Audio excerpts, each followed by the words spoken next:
Hey, we're on and we are live here to comment and answer all of your questions. Today's going to be a fun day. RGB, LED, micro RGB, RGB mini LED, all the same thing. It is in. It is the new thing. OLED is on the way out. And before all of you say, wait, I thought those guys loved OLED. This has nothing to do with image quality. Nothing. It has everything to do with the buzz. And before we jump in, let's introduce my co-host, Brian of Brian's Tech Therapy. I saw the video What's you up, did. boys? I love the guest you had on. It was awesome. He looked eerily similar to you, Eerily. Yeah, and, they're like and twins. Like, wait, who are these guys? I gotta watch more of them. And well, so, FOMO. Yeah, but no, go ahead. no. I mean, what's funny is that I know you were planning on doing this in live stream before that video, and then you switched them. And I do think what we're going to end up with is a lot of fire from that video because it did get a lot of watchers that A lot of love. really, I think. Well, I think they thought that we were saying it was dead, or we were happy that it was dead, or we were praising Mini LED over OLED. Where even in the intro, we were saying OLED is really superior. There's just nowhere for it to go as far as growing market share or being financially viable. Yes, yes. And today I'm actually going to give you guys some perspective on that. Like, wait, what's all this buzz? And I know you guys don't read all the news, right? And if you don't catch High Def News on Twitter, he likes to post all these updates and all this technology. I'm going to give you a high-level summary, and many of these posts and links are from High Def, so give them some love. But let's Yep. start off with what's happening in the world, and you need to look at the launches, the excitement, and the ongoing momentum. And I define momentum as what's happening at Best Buy and Costco. And I'm going to defer to you, Brian, later for that so you can give me your observation. Brian, Sure. unlike me, literally visits Costco and Best Buy's TV section. He's got his trench coat on, sunglasses, because people are literally running up to him. Hey, I know you. What TV should I buy? And he's not even getting a commission by telling him to get an No, OLED, right? So, I'm gonna start. I'm with gonna that, start wearing a blue shirt and keep my Venmo open. and Spicy Pork asks, what did I miss? You know what, buddy? You came just in time. We'll start with currently, in the last week alone, this is what happened. So we'll start with something like this. Okay, so TCL has launched a fall launch of an entire lineup. So I didn't know there was such a thing as a fall launch, but apparently in China, the latest TVs are launched in the fall. And heads up, thank you from Hi-Fi High Def News, an entire lineup of TCL TVs, all RGB LED. And right there, I'm thinking, wait a minute. It used to be like exciting. We're going to have inkjet printed OLED, whatever. Nope, it's all RGB LED. And if you notice, they didn't release any RGB mini LED TVs in the USA. And when you guys hear me refer to RGB mini LED or RGB LED or micro RGB or RGB That's it. micro LED, all the same thing. We'll explain the differences as we get closer to the different brands and their naming convention, but it's essentially the same thing. And they are all LCD TVs. So TCL setting the stage for CES 2026 by launching in China already. Then we have Hisense launching at prices at IFA, but I'm going to throw this out there for you guys. They kind of backtracked on these prices, but let's just look at the prices. I've extrapolated what I think the prices will be later, but ultimately they wanted to put out Hisense an affordable range of RGB mini LED. And maybe this is too affordable because I was thinking that is suspiciously low, but they are hitting the entry level RGB mini LED because what did we see? The 116 UX over $20,000, right? The Yep. 98-inch RGB UX is what, 20,000? So not exactly cheap, and they know that. That's their flagship, so they put that out there. And then we have what's coming up would be, let's see here, uh, boom. TCL This then is the big. says, This is well, the big one. this is the big one. TCL goes, wait, did we give you the spec of our fall launch? 10,000 nit. And why is it super? Well, 10,000 nits, right? So it's mini LED. It is RGB mini LED, except 10,000 nits. We're there now. Meaning Dolby Vision had this dream that one day all TVs will hit 10,000 nits, and they're doing it with this next generation RGB Mini LED. So TCL comes out and says, look, we did it. And this is the first model. We know the prices are going to drop. We don't know the sizes and all that yet, but still. And then Samsung starts announcing, you know what? We got to jump in and start talking about RGB micro LED. And so they're saying, guys, forget RGB Mini LED. Not good enough for us. We're going to stick with RGB micro. We're going to charge a bundle for it, but this is our approach to RGB Mini LED. So RGB micro has more smaller, higher density of RGB LEDs, thus micro. Now, does this change the image quality? Does it improve it? We'll have to see. I have my doubts, although this is Samsung's approach. They say, forget the cheap mini LEDs that Hisense is doing and what you're seeing with TCL. We're going to reserve that for the highest end. Now, next up, Sony brings their RGB LED to IFA in Europe last week and shows it off, and people are saying, wait, this looks as good, if not better than OLED. Now, I know it's hype. I didn't see it myself next to OLED, but Sony, for the first time, did bring a bunch of quote-unquote the latest OLED TVs to put it side by side with its RGB LED, and people looking at these 77 inches next to that, I guess the 75-inch RGB LED, were like, whoa, this looks really good. I mean, OLED may be slightly better, but it doesn't look better to them. And we know, not where they're showing it, and not where they're showing it. Not the way they're showing it. Right, right.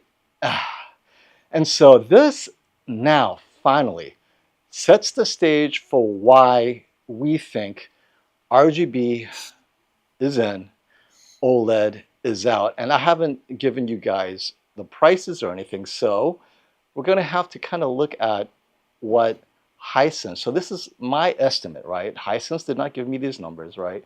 This is what I'm thinking is going to happen. This is their entry level, right? Think about this, Brian. People want that buzzword, RGB LED or RGB Mini LED. If they can price the 55, 65, this is like 65 inch, 1700. Sounds expensive, but you get the latest buzzword. This is about the same price as a S90F. Personally, I would take the S90F, but I'm not the 99% consumer, right? No. Well, and FOMO too. But the buzzword of micro LED. Think about the buzzword of mini LED. That buzzword alone sold a lot of their lineup. Whether it really changed the image a lot. So to your point, that micro, you're going to end up having a person say, somebody at Best Buy or whatever, no, it's micro. Those words mean a lot to the average consumer. The it's going to mislead, right? And we we're all gonna know, say this, okay, this is an LCD TV. Video, guys. This is an LCD TV. It's LCD, and you guys, we're going to say this a lot throughout the video. We know how good OLED is, and for the enthusiasts, whether it's the Value Electronics shootout or Vincent's shootout, again, those are enthusiast shootouts. Enthusiasts will never move the needle, and the market will never bow to them. They don't buy enough TVs. They do what we do. They hang out on forums. They still have plasmas. Those that walk into that Costco and buy the milk, the bread, the sweatpants, they're the ones that are buying TVs. And they're buying very large mini LEDs or whatever's there. It's just now, FOMO, that's going to be available at like a Costco before we can even blink. And this is my estimate. Again, nothing from TCL nor Hisense. Based on what I'm seeing, their Q9M is their entry-level RGB Mini LED. I suspect this is the equivalent of a QM6K. They're going for the really low market. Just try to throw in the RGB Mini LED just to get that word out. And with these prices, 65-inch, imagine QM6K, but instead of a regular Mini LED, RGB Mini LED, so it's probably twice as much, right? Right now, the 65-inch QM6K is like less than 600. Double that price, suddenly you're selling RGB Mini LED at a much higher margin. And then their flagship Q10M, boom, those are flagship prices, but look at the size, right? So TCL has the market there, both literally on the bottom end and on the high end to compete with everyone else, because that's not going to be cheap. That's Sony Bravia 9 pricing, essentially.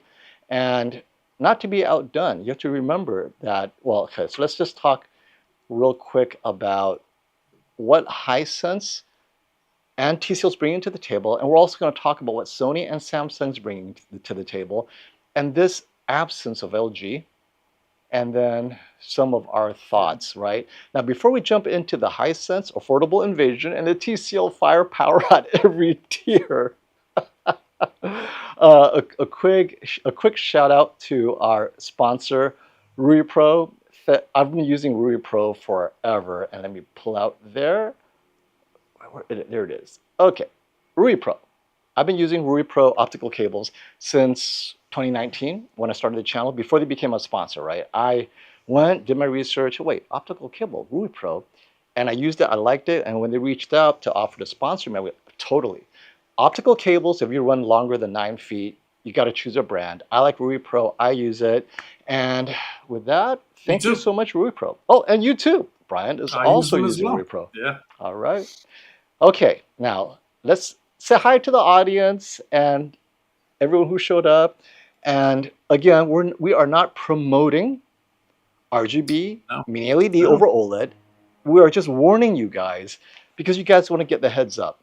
If you guys do like OLED for its superior image quality, agreed.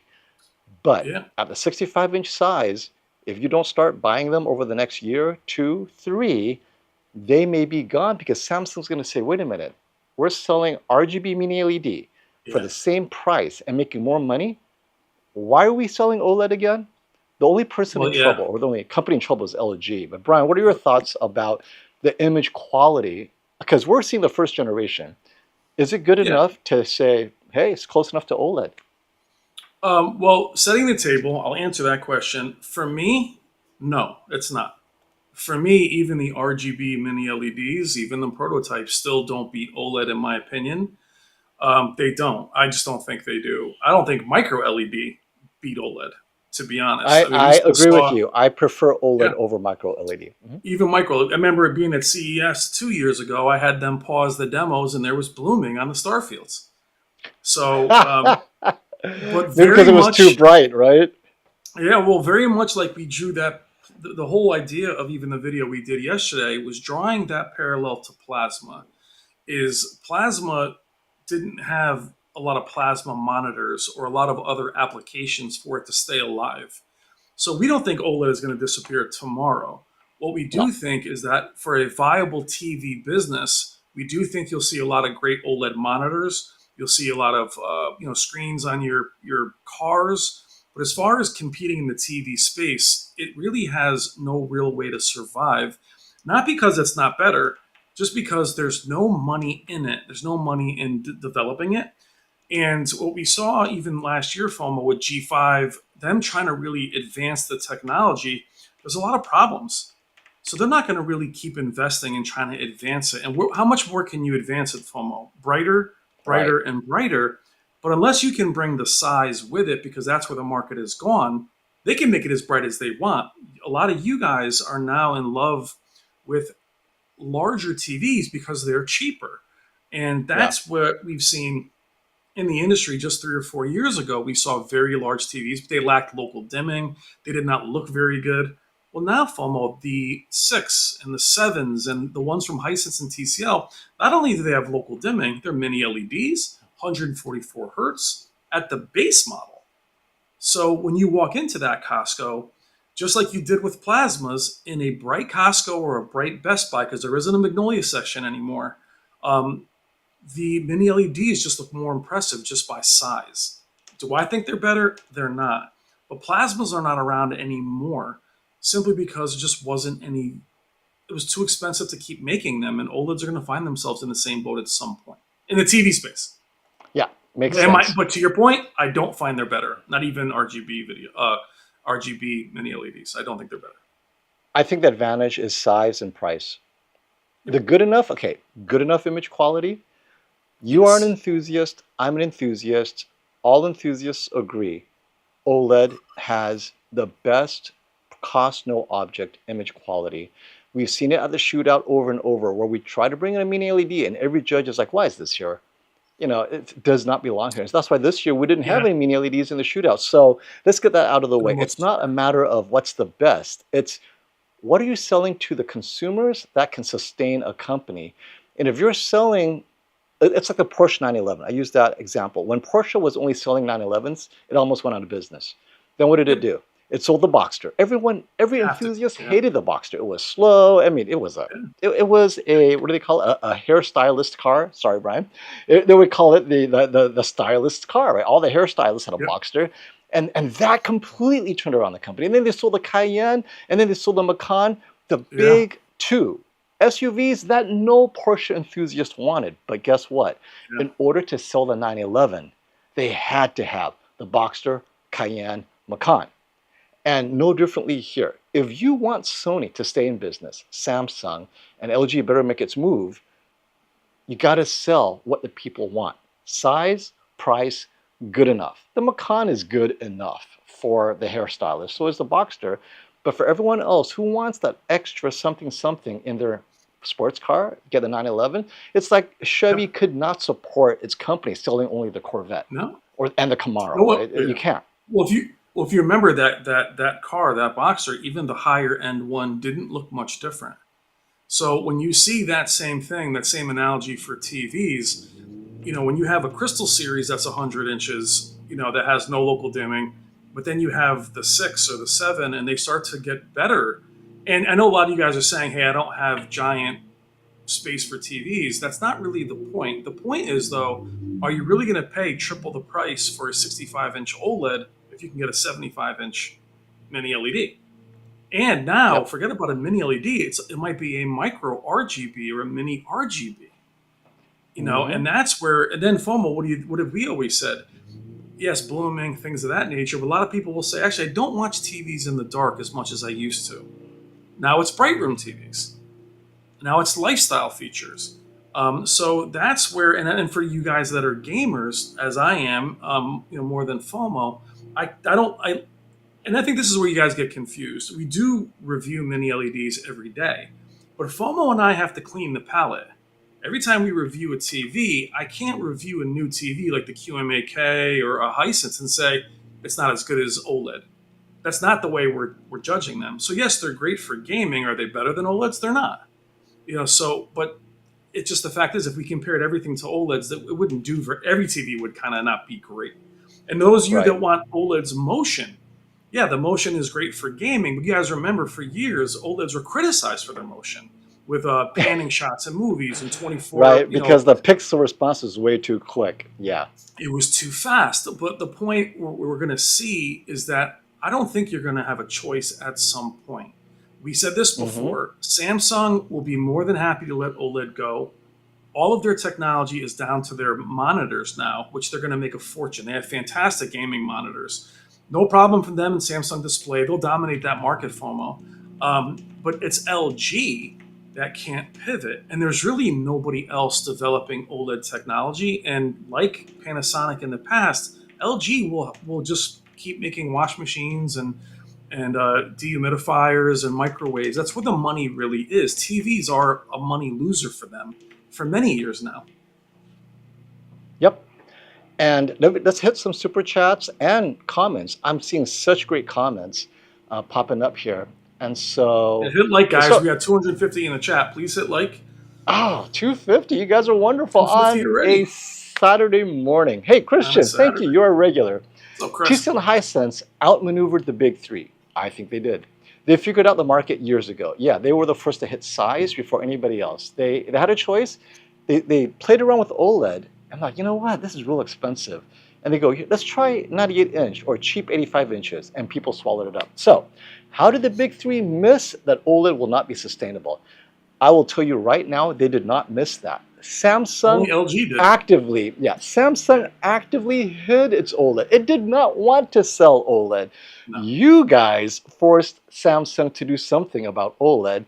When they released the S95B, the first QD-OLED ever, you couldn't find it at Best Buy. If you asked a salesperson, they're like, you got to go in the back, in the closet, behind the bathroom, underneath the attic, and then you see it, and it's like, what the hell is it doing here? Because Samsung actively concealed it. They did not like OLED. Well, FOMO, it's worse than that. Samsung's objective with the OLED was to divide and conquer LG. LG was Samsung's threat. Sony has never been a threat in the TV space, not for many, many years, maybe years ago. But Samsung did this to dwindle the market share for LG, and it did that. I mean, it crippled it. That's such a small percentage, FOMO.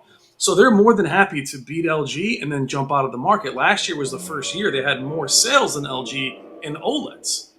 Yeah. So their mission is accomplished, but they have no problem putting that weapon away and now Yep. focusing on what their real money maker is LEDs and And lifestyle they LEDs. You can't make paintings on OLEDs, FOMO. Can't do paintings on OLEDs. to your point, they make more money on lifestyle frame TVs than they do with Yeah. the advanced QD-OLED. And you guys know, think about it. The They frame don't make any costs money the on them. same as an S90D, S90F, but the margins on the frame and the continued income from quote unquote art store, unbelievable. So Samsung was there.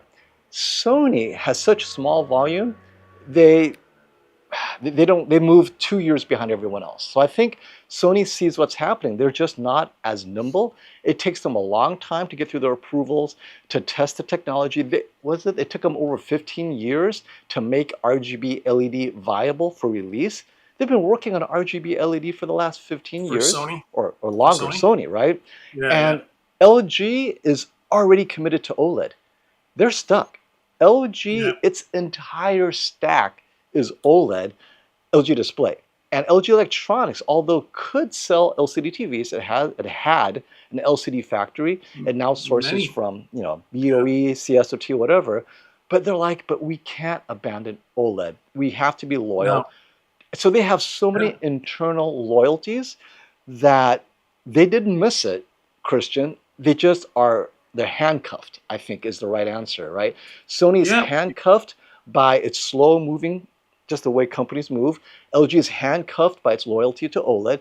And Samsung, well, they weren't handcuffed, but you guys wanted OLED so badly, they give it to you. And now suddenly you guys go, wait a minute, we were wrong. Let's go and run and get giant Yeah. Well, RGB and LED. And well, they yeah. responded. Yep. Well, if only FOMO, Sony, when we met with them, even in Japan, a lot of what they talked about was just culturally. Sony just wants to make the best product possible. They were ahead on OLED in the 90s. They are ahead on full array local dimming. They are ahead even on RGB. But they do take their time. They do want to put out the TV that has their signature as far as the film industry, cameras, that all works in tandem. The others, other than Panasonic of the past, don't even have that. So Mm-hmm. Sony's not really in a rush that way. So you really got to take them out of the conversation. But Mm-hmm. LG is like the BlackBerry of phones, where they were so far ahead. Like they thought, hey, no one's going to do an iPhone because the corporate world needs a keyboard. Like they were really cocky like that. They had micro lens array before QD-OLED existed. They didn't put it Mm-hmm. out. They had Yep. a nanocell. They have what's it called? QNED. They've had the QNED. They've had for years. And instead of they had 8K QNEDs that were affordable. When I would go to Value Electronics to maybe film those TVs, it was hard to know what they were. They Yeah. didn't send the marketing. They didn't even push them. So I'm like, I'm not going to film these if you can't even clarify if this one has Dolby Vision. So they were actually 2 or 3 years ahead of TCL and Hisense with that technology, and they just let it go, like Kodak and digital cameras. They didn't want to cannibalize OLED. But what we said yesterday, FOMO, is if they were smart, forget about a Z series and a G, they would have done a large B series. They would have figured out a Mm-hmm. way to do a 97-inch affordable OLED because those TVs smoke everything. But FOMO, the 97-inch G series is really just a G4 or G2. G2. And these No. larger Yeah. are, yeah, but these larger, cheaper mini LEDs are now 100 inches. They beat that TV just in size. And forget Mm-hmm. about that, they're $2,000. Yep. Tough place to Versus be. 20,000 for a discounted G2. Yeah. Yeah, and, Uh, and it doesn't have the 146, 165, or the 144. It doesn't have any of that technology. It's just they put themselves in a box. And but my point is they're the only ones making that. Once Samsung says, you know what, to Samsung Display, because FOMO at CES when we spent time with Samsung Display, what did we see this year? We saw a lot of different applications, beautiful yeah. watches. So for even Samsung Display, they're going to make more money on watches and helmets and And monitors, why were they going to reference monitors, FOMO? Why waste their Hmm. time making TVs that really people don't want to pay for? Yep. No, it's these are things that the common man is thinking about, not enthusiasts. And we have some great comments. I'll get to a lot of your comments. Definitely, YouTube. YouTubing all day has some good comments, and a couple of your questions. We'll hit them. We just want to get to the super chats first because they've been waiting patiently. Christian, follow up. This is a good question. What is a good ratio of full screen brightness versus highlights? If the highlight is 10,000 nits, the full screen can't hit 1,000 nits. Is that enough? Christian, it's absolutely fine. So I'm going to use Mad Max Fury Road as an example. In one of the scenes that we always use, right, that sandstorm, that scene is mostly under 300 nits, like way under. We're talking maybe 30 nits. So the entire scene where he's in the car and it's dark, but you still see all the details, all of that, 30 nits. Then you have this bright explosion right here and a bright light here, just maybe a 1%, 2% window. That was 4,000 nits. So you have 30 nits to 4,000. That 4,000 could have been 10,000 because from 4,000 to 10,000, it's only quote unquote a little more than twice as bright. It's not that much brighter. Going from a 4,000 nit to 10,000 is a little over twice as bright because logarithmic, right? You double if you want to go twice as bright in nits. So that is fine. You can go from 30. So as long as your TV can handle 1% to 2% windows, even 2% might be larger than necessary, 10,000 nit, 1% window, maybe 2%, less than a second. Even a second is fine. And then boom, you're done. TVs can handle that because the rest of the screen is under 100 nits. Yep. The entire movie could be 100 nits. So let's look at Superman, right? The 2025 Superman. And that one was, the entire movie was under 100 nits. And it looked okay, but if you took some of those spectacular highlights and made it 10,000 nits, a completely different movie in those action or in those dramatic sunrises where you're seeing over or just seeing the bright S coming out of the ice. If that bright S was like 8,000 nits, but the rest of the ice was 30, 40, 50 nits, that S really comes out at you, and it can be done. So Christian, we're okay there. Don't worry about, but good question, don't worry about the full screen.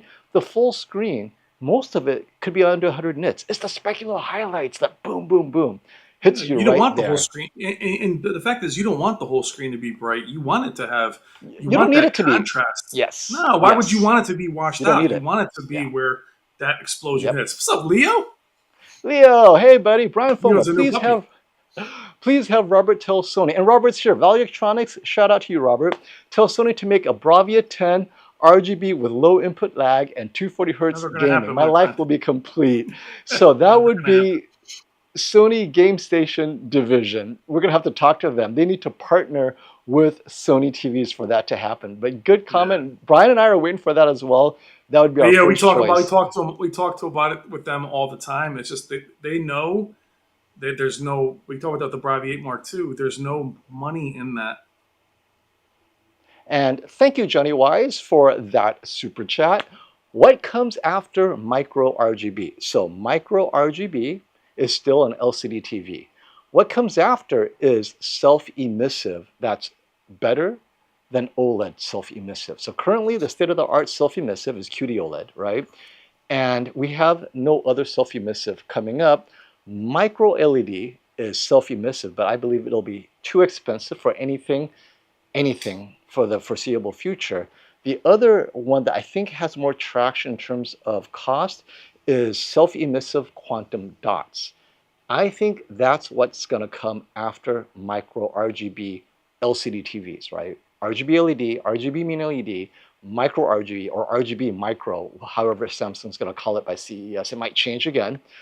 The next one will be a self-emissive quantum dot. I think that progress is actually pretty good. They still have to stabilize the blue. Once the lifetime of the blue matches OLED, that's when they release it. They cannot release a technology that cannot outlast OLED. People will be out there with their pitchforks. So great question, and I want to hit some of these awesome questions that There's a great really. comment.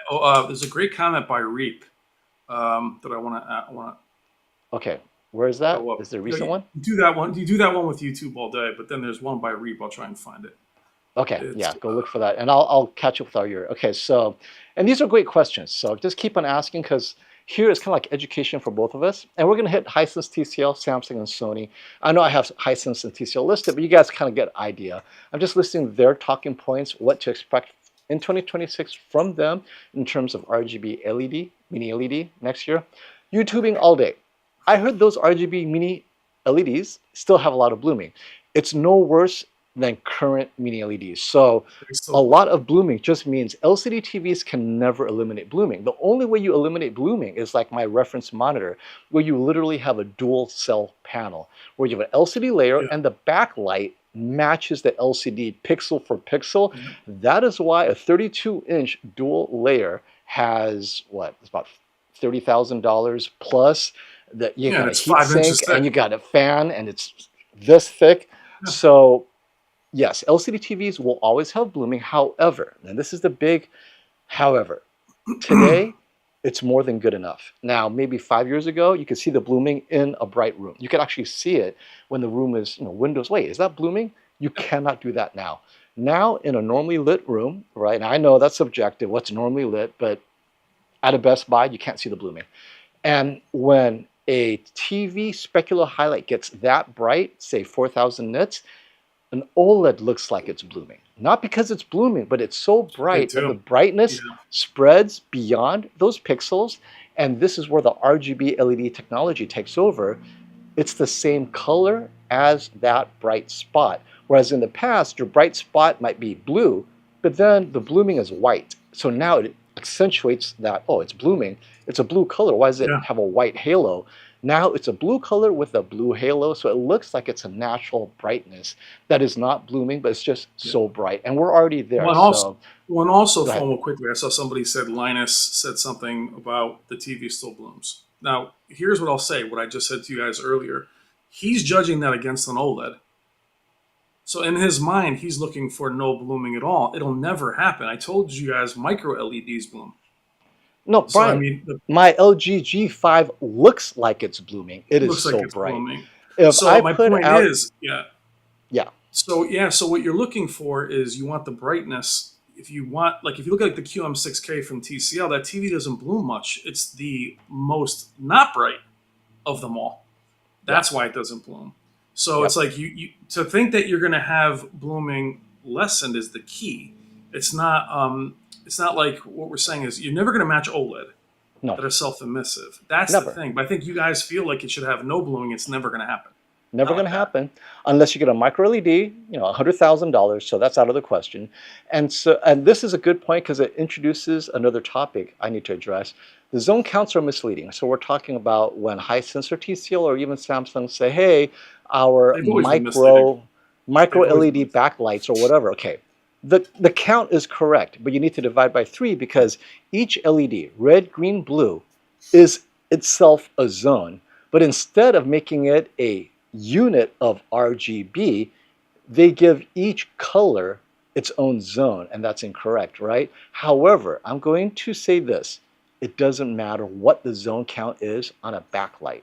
And this is where I think Samsung doesn't realize how unimportant mini or micro LED is in the backlight. Because if you've seen anything, you have dimming zones, and then you have mini LED backlight zones. Those are two different things. Dimming zones work a lot better in my opinion, but look at what Sony has done with less dimming zones. With only 1,500 dimming zones, I think it's state of the art in terms of Yeah. blooming control, in terms of shadow detail. You guys have seen my comparisons, and it doesn't have to have any more zones. You need software. And so Hisense and TCL and Samsung, they don't need any more zones, right? If they could Yeah. just match Sony's dimming zone, and they all do, they all way exceed Sony's 1,500 dimming zone, Yeah. which is considered entry level by next year. You need to improve your software.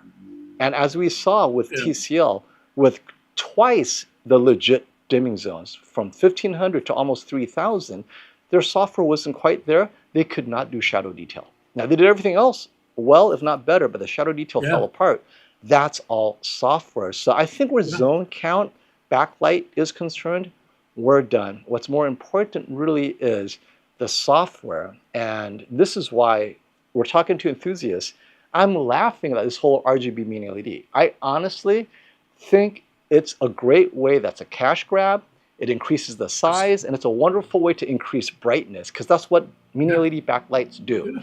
They increase Well, brightness yeah. without the energy cost. It's very efficient, Well, and that's it. and then yeah, and FOMO with Sony, it's really because it's been lose lose. If you look at the way the Bravia 5 was treated this year, which I actually have here, it wasn't as bright as the X90L. Well, it's got better local dimming than the X90L did, right? The Bravia 5 is not as bright as the Z9K.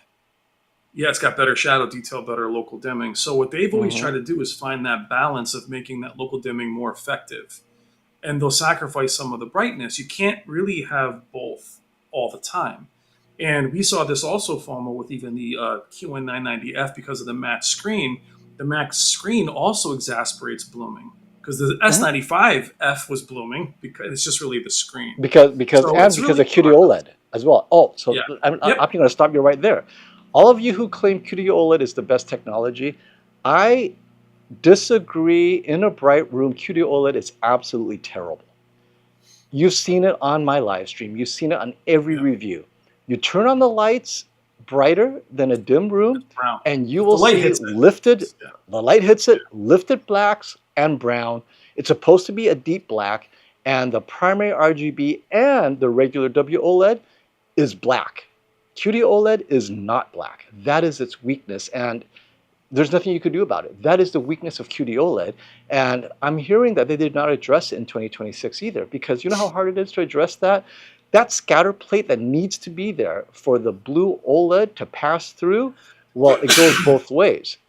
The blue OLED goes out, but then light enters that same scatter plate, and it compromises the image quality of QD OLED. So in a bright room, your QD OLED does not look as good as WOLED. I'm sorry. But And that's regardless of the that's matte screen or not. nothing is perfect, right? Now, I No, want to hit Kenneth's comment because I think this is a great slippery slope comment. Size increase at a more reasonable price is not the future. Houses don't get bigger because your TV can't. I don't care what the tech is. So the best analogy is if you get an electric vehicle, suddenly your minivan can go 0 to 60 in 3 seconds. 0 to 60 in under 4 seconds at a reasonable price doesn't make sense. Just because a car can get faster doesn't mean it should. Now, to your point though, Kenneth, at some point people will stop getting larger. What is that point? See, that's something you didn't address, Kenneth. Is it 65 inch? Obviously not. 75 inch? Still too small. 85? 100? I think 100 inch is a nice round number. It's a sweet spot.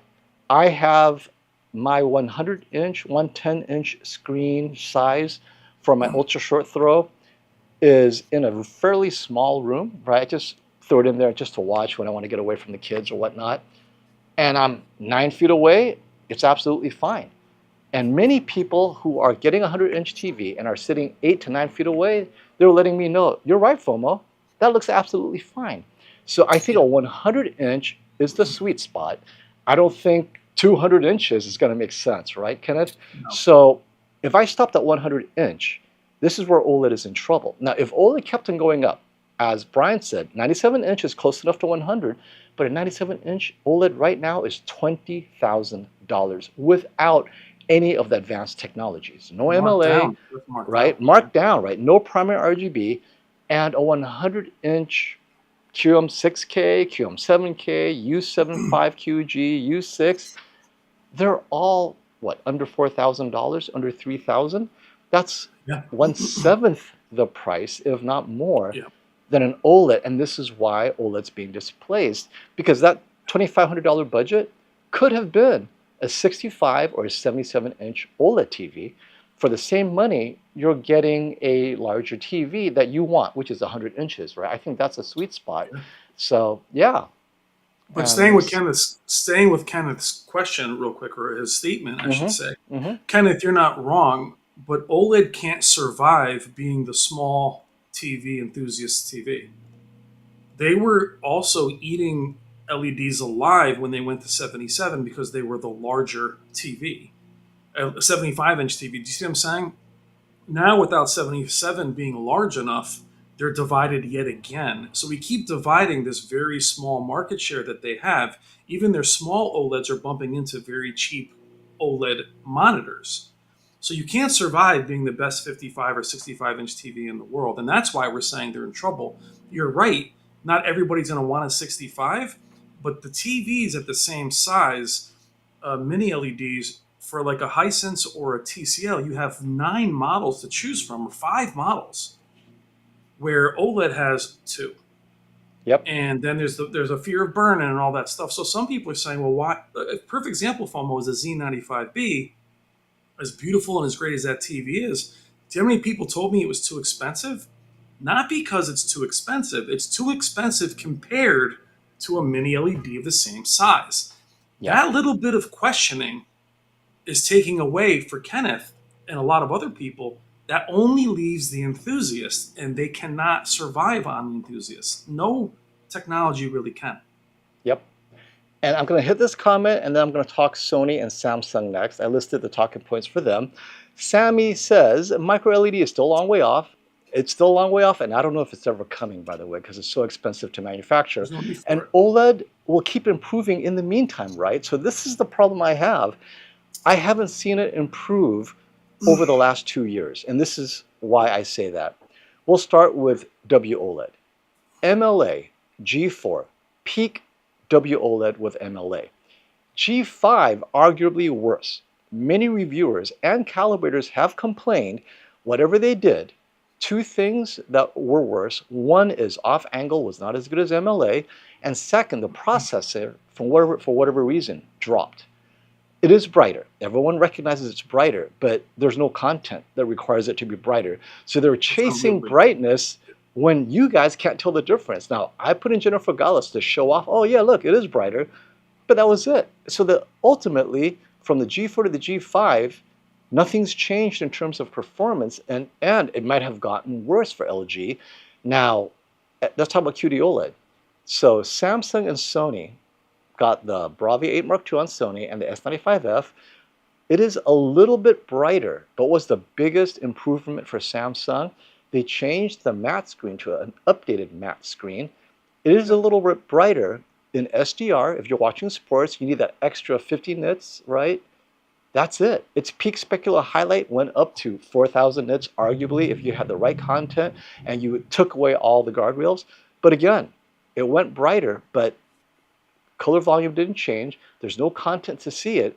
So as people are saying, wait, OLED is improving, but how is it really improving? And this also applies to brighter RGB MiniLED. But unlike the 2 OLED technologies, I'm going to say the same thing. It doesn't need to be brighter, but what did it do? It got larger and cheaper. OLED did not get larger and cheaper. It actually stayed the same price because they were able to hold on to their pricing model by giving you, I'd say, fake improvements. These improvements you will never see because you do not watch 4,000 nit content or above unless you watch alpha on repeat all day long. And so ultimately, if you watched Columbo, Bionic Woman, the Brady Bunch on your S95B, and then you watch it on the S95F, you're like, wait a minute, it looks the same. But if you went from an LCD TV and you paid the same for an LCD 5 years later, it's 3 sizes larger. And that's the critical difference is RGB Mini LED, what they don't tell you is it's getting larger and cheaper. And this is why, now OLED will keep improving, but I don't know if the improvements are enough because I don't see the improvements. Other than Brian, to your point, you're a gamer, you went from 144 to 165. Okay, if you go to 360, maybe you move the needle, but how many of you gamers on an Xbox or PS5 Pro care about anything over 120? None of you. Yeah. And so it's improving for what, 0.1% of the population who has a gaming system capable of over 120 hertz. They went in the wrong direction. They didn't need to do that. Well, and FOMO, the price drops are substantial. They just came too late. I mean, the OLEDs were so expensive that when they dropped it a little bit, say 15,000 to 12,000, people were like, okay. But then by the time they dropped that to 6,000, LED was only 2,000. Yeah. So now they can't cut it because now they're going to lose money. So they They can't are lose stuck. I money. mean, the 83-inch G5 is over $2,000 cheaper than the 83-inch A90J, but And that's you know what, still Brian? 3 years apart. You just touched on such an important point. They can't lose money. They meaning Sony, Samsung, LG. You know who can lose money? TCL and Hisense. Yep. I don't know what the inside scoop is. I'm not going to claim conspiracy, but I do know this. The Chinese government heavily subsidizes industries where they want to dominate. Whether it's chip, Yes. whether it's military, it does not matter. They Yeah. will And subsidize, and in this case, it's display technology. They will yep. allow TCL and Hisense to sell at cost, maybe not at a loss, but even at cost. Do you know what that means? Yeah. Oh, hey, Well, Brian, FOMO, their can you goal. take over real quick? I gotta grab this real Sure. quick. Well, and guys, their goal too with TCL and Hisense. FOMO, you're still on the mic. You're still mic'd.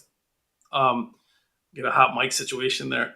With TCL and Hisense too, guys, they're moving this initiative of selling, if it's at cost, their washers, their dryers, their microwaves. TCL is moving all of that stuff here now. So they're really taking that and bringing that lifestyle. That's why they don't mind losing money.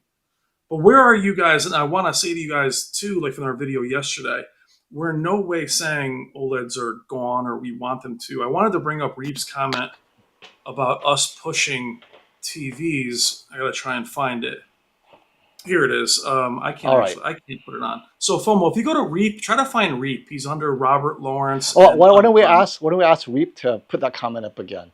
yeah, Reep. If you can Because do it I'm again, not time stamped on this one yet. here, I'll read it. I'll read it actually. Yeah, go ahead. From Reep, FOMO and Brian, respectfully, I feel you were trying to push this narrative to buy cheaper quality large TVs. We know OLED is better, so why not advise people to buy it? Why assume buyers only want budget? So I'll take this one. We don't push anyone to do anything. Honestly, there's no commissions here. It doesn't matter to me what you buy. I want you to buy what is best for you. I'm still recommending that you buy OLED. Every day, most of the time, we'll recommend OLEDs if it falls into your budget. Our key is this is where the market is going. We're telling you this is what we're seeing from an insider perspective. Well, What we're actually, seeing in Brian, the this so part of your response, the insider perspective, tell them what you saw at Best Buy and Costco, because that is where you're yeah. taking that perspective.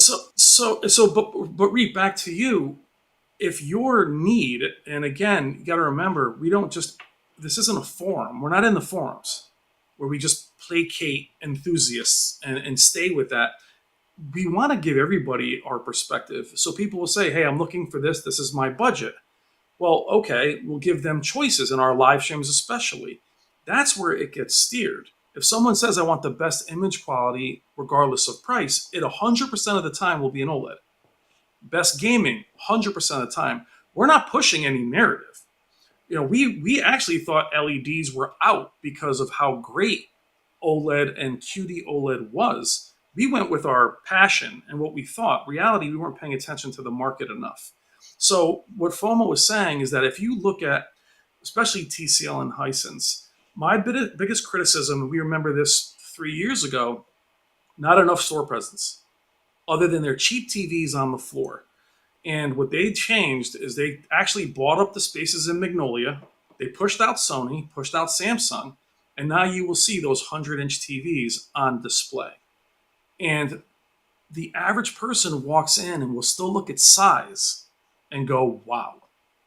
But if they look down at the price FOMO, that 1-2 punch, and then they look over to the left and they see, I can prove it to you. When you look at Sony's kiosks and their pads, what they do is they put a Bravia 2 or their cheaper TVs at 85. And then they put their OLEDs at 65. That way someone looks at the cheaper TV and goes, oh, but for 85, I can get it for this. And they push it. If they want the OLED, they will. But now FOMO and you guys, when you see a Costco and you see a 100-inch TCL or Hisense, even an 83-inch OLED is one too expensive and it's not big enough. So that simplicity makes people say, oh, I can get one of these. Now remember, guys, even though you say you don't want a large TV, so much of TV sales is still based on sports. People still say, well, for football, wasn't that always the narrative? What are you watching football on? Well, that's why projectors are selling, short throw projectors. People do say, I might not have the room, but if I could have one, I will. And to our point, that has changed versus listening rooms that had beautiful speakers and dark rooms with plasmas and OLEDs. Now it's bright. Now it's in the open, and now those products have to move. That is where the market is, and we see it, FOMO, because even though OLEDs were better than ever, even this last year, you guys still thought they were too expensive. Bravi 8 Mark II, too expensive. Z95B, too expensive. So there's nowhere for them to go. They will lose. They can't lose money, and they'll just tap out or go with LEDs. And so I'm going to address the pushing cheaper quality larger TVs. And I have to deconstruct this because that's what it looks like. Wait, these are cheaper and they're larger. So here's the first, this is the first layer. Much research has been done on what is the best upgrade for consumers, right? They did many things in these focus groups to see which had the biggest effect on the consumer satisfaction of going from an older TV to a newer TV. They tested size, they tested motion resolution, right? So going from, let's say, 24 to 60 to 120, whatever, and brightness and resolution and color saturation, color accuracy, right? They compared all of that. And the one thing by far that made the biggest difference to this upgrade, to the consumer satisfaction of an upgrade, is size. It destroyed brightness. It destroyed all of that. The second one, you might be surprised, maybe not, is motion resolution for sports. Yes. Those are the Yep. two things that people say, whoa, I want that upgrade. So if you don't get size, sports enthusiasts wants motion resolution. They see it right away. They see the ball clearly, whether it's a golf ball, football, baseball, soccer ball, it doesn't matter. Those are the big two. Now, motion resolution is limited by the source, right? So if your broadcast taps out at 30p, all you have is motion interpolation to make it clearer, but that's all AI generative magic. But if you could Anyway. broadcast at native 120, now your TV can go to 240 with motion Yep. interpolation. That would be amazing motion resolution for the same Yeah. size. But on the flip side, larger TVs, yes, I am always pushing the largest TV you can afford because I know for a fact, if you're coming from a 5-year-old TV, a 6-year-old TV, a 7-year-old TV, and you say to me, hey, 7-year-old TV, 55-inch, state-of-the-art back then, or 65, what's my best upgrade? OLED? You know what I'm going to say? No. You know, you're going from a 65 to a 100-inch TV at 2500. First of all, your 100-inch is not worse. It is a better image quality than your 7-year-old LCD TV, whatever that may be. Now, the only exception is if you're coming from an OLED. If you're coming from a 55-inch OLED, then I'm like, okay, I can't have you go with a large LCD. You'll notice the drop in contrast. You might have to go with the largest inexpensive OLED, but it's still cheaper. It's a B4 Yeah. Oh 83 yeah. inch or a B5 83. I'm not going to Yeah. push a G5 because you can't afford it. You're going from an LG C7 55 inch. You're ready to upgrade. I will tell you Yeah. to upgrade to a 77 inch B5 because I know that's a price that maybe you could afford. But if you go to 100, you may be unhappy with me because like, oh, but the contrast drop. I get it. So I say, if you want to stick with OLED and you're an LG fan, go with that. Now let's talk about cheaper quality. I am over this. Oh, this brand has higher quality than any other brand. Go to the ratings. They have their longevity test. The TVs that all fail randomly. Sony Flagship was failing. Samsung Yep. Edge Lit was failing and expensive as heck. TCL and Hisense, no better, no worse. They all Yeah. failed Well, and FOMO, prematurely. All of them. they were failing structurally Yeah, we're not even talking more than say image the banding. backlight. So Power was and yeah. failing. Yeah, it's crazy. So I want to stay with that for 1 second, FOMO, is because TCL was notorious. I did videos on this 5 or 6 years ago for DSC. Almost every TV they had DSC. Yeah. Almost every TV had that. And you're right, longevity is something they're working on. But I hear all these comments now, as I see them here. LG's known for their longevity. Well, you can't have it both ways. People have been saying that they burn in. Mhm. So you see what I'm saying? So the fact is, when you spend $16,000 on a refrigerator or some kind of appliance, yes, you expect it to last. they don't last as much as you would think. But if you're spending $2,000 on a TV that's 100 inches, do you expect it to last 10 years? We're in a throwaway And, society. we So I mean, I are. had I mean, I somebody hate to somebody said say the it. other day you want a 100-inch TV. You have to understand the box itself costs $700. The Brian, static bag is $100. I So have you to want it say, to last forever? It's not going to I, last I, forever. I am so guilty of that because for the last few years I've been buying, TVs for my review because the brands that I want to review, they normally don't have enough loaners, and Yeah. they didn't consider me enough of a professional at the time, right? They were sending it to like CNET and Digital Trends, Yeah. and now They're that we still have doing that. an actual impact, right? They include us on the list, so I don't have to buy the TVs anymore. But what made me so mad was I was spending what 5 to 7 thousand a year on TVs that 2 years later were gone, or 18 months later. Like, what do I do with these TVs? It's Yeah. used, right? I'm not in the used TV business. And then the other day or the other year, I was like, you know what, this year, I'm just going to buy guitars. So I got a Gibson, a Fender, a custom guitar, and each of them were 4 to 5 thousand. I'm like, wait, these guitars literally will last forever. As long Yeah. as there's a guitar repair shop somewhere, it will last past my life into the life of my children. And here's the best part: you can sell a vintage Gibson for twice what you paid 50 years from now, right? Or a Fender or whatever.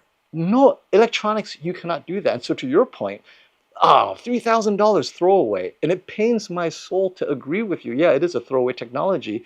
Better to buy a guitar. Like, that's why I stopped buying speakers. I'm like, wait, I buy a speaker to listen to music I like. Why don't I just buy another guitar and just play the music I like? Because I hate this whole upgrade cycle. But then when your family comes over to watch Thanksgiving football, that 100-inch costs the same as a 65-inch, but trust me when I say your family coming over to watch the 100-inch, because both of them are throwaway technologies, whether it's 100-inch or 65, they're not going to last 5 years. I know you guys will disagree, get an extended warranty, and then it will last 5, and you can replace it with a free TV when it dies on the 5th year of the warranty, but that's what it is. Now, to Theater Byte Super Chat, thank you, my friend. I'm just not buying the death of OLED to Mini LED anytime soon. Not for videophiles and cinephiles. J6P won't care as long as it's cheap. Okay, videophiles and cinephiles. You guys are the hard media, right? You guys are the high quality. You're ripping your DVDs and Blu-rays and putting it onto Zudu and all these players. First of all, there is no disc recorders left. What if you guys are ripping these discs? Because I know Videophiles, Cinephiles, Kaleidoscape is too crazy expensive, and it might disappear anytime. I get it. So you want your disc, you want to rip it. No one is manufacturing disc recorders anymore. Did you know that, Brian? LG got out, Philips got out. You literally cannot buy a disc recorder anymore, and so people are fixing it with like paper clips and tape. So the cinephiles and videophiles are such a small group that right now they're afraid of the death of hard media, because same thing, these are the videophiles and cinephiles that don't have the money to do Kaleidoscape because they're not just going to throw away money like that. But at the end of the day, the TV manufacturers don't care about videophiles and cinephiles, because if they did, they would actually give you an updated Blu-ray player. The no, what's it? The most recent Blu-ray player is a Magnetar that costs what, $1,800? Really? This is another Chinese special that is like, oh, those guys are suckers. They have no other or elsewhere to go other than a cheap Sony for $150, or a Panasonic that's 8 years old or 7 years old, however old the UB series is, right? UB 420, UB 820, UB 9000. Those haven't changed since 2019. And that's why they're not Think putting about out it, new ones right? either. They don't care about videophiles and cinephiles, even though we do. And so the death of OLED is about volume sustainability. Can you run a company on less sales? And Panasonic cannot. That's why it's not even in my list of brands that's making a response. I don't know if they'll be in the US anymore because they've already checked out of Europe. They've ended distribution for next year. They've announced it. They're looking for new distribution models. Maybe they'll just white label their name, whatever. And Panasonic is the #1 brand for videophiles this year. Both Brian and I personally chose the Z95B as the best TV. Didn't move the needle at all. And in Europe, getting the same level of praise and reviews. Did not move the needle. They're leaving. They cannot make money on just selling a Z95B. Well, and FOMO, it's because there's also so much choice and competition. It's making people say, well, you know what? I want a Panasonic, but I don't want a Fire TV. So they're kind of saying no. Well, that's enough for them to say goodbye. So we talked about that in the moment. You know, these companies are not going to give you what you want that way. Now, where TCL and Hisense will is they do listen. They can pivot. They want market share. You want a diff display port? Okay. You want this? That's crazy. Okay. It's crazy that Hisense has a display port.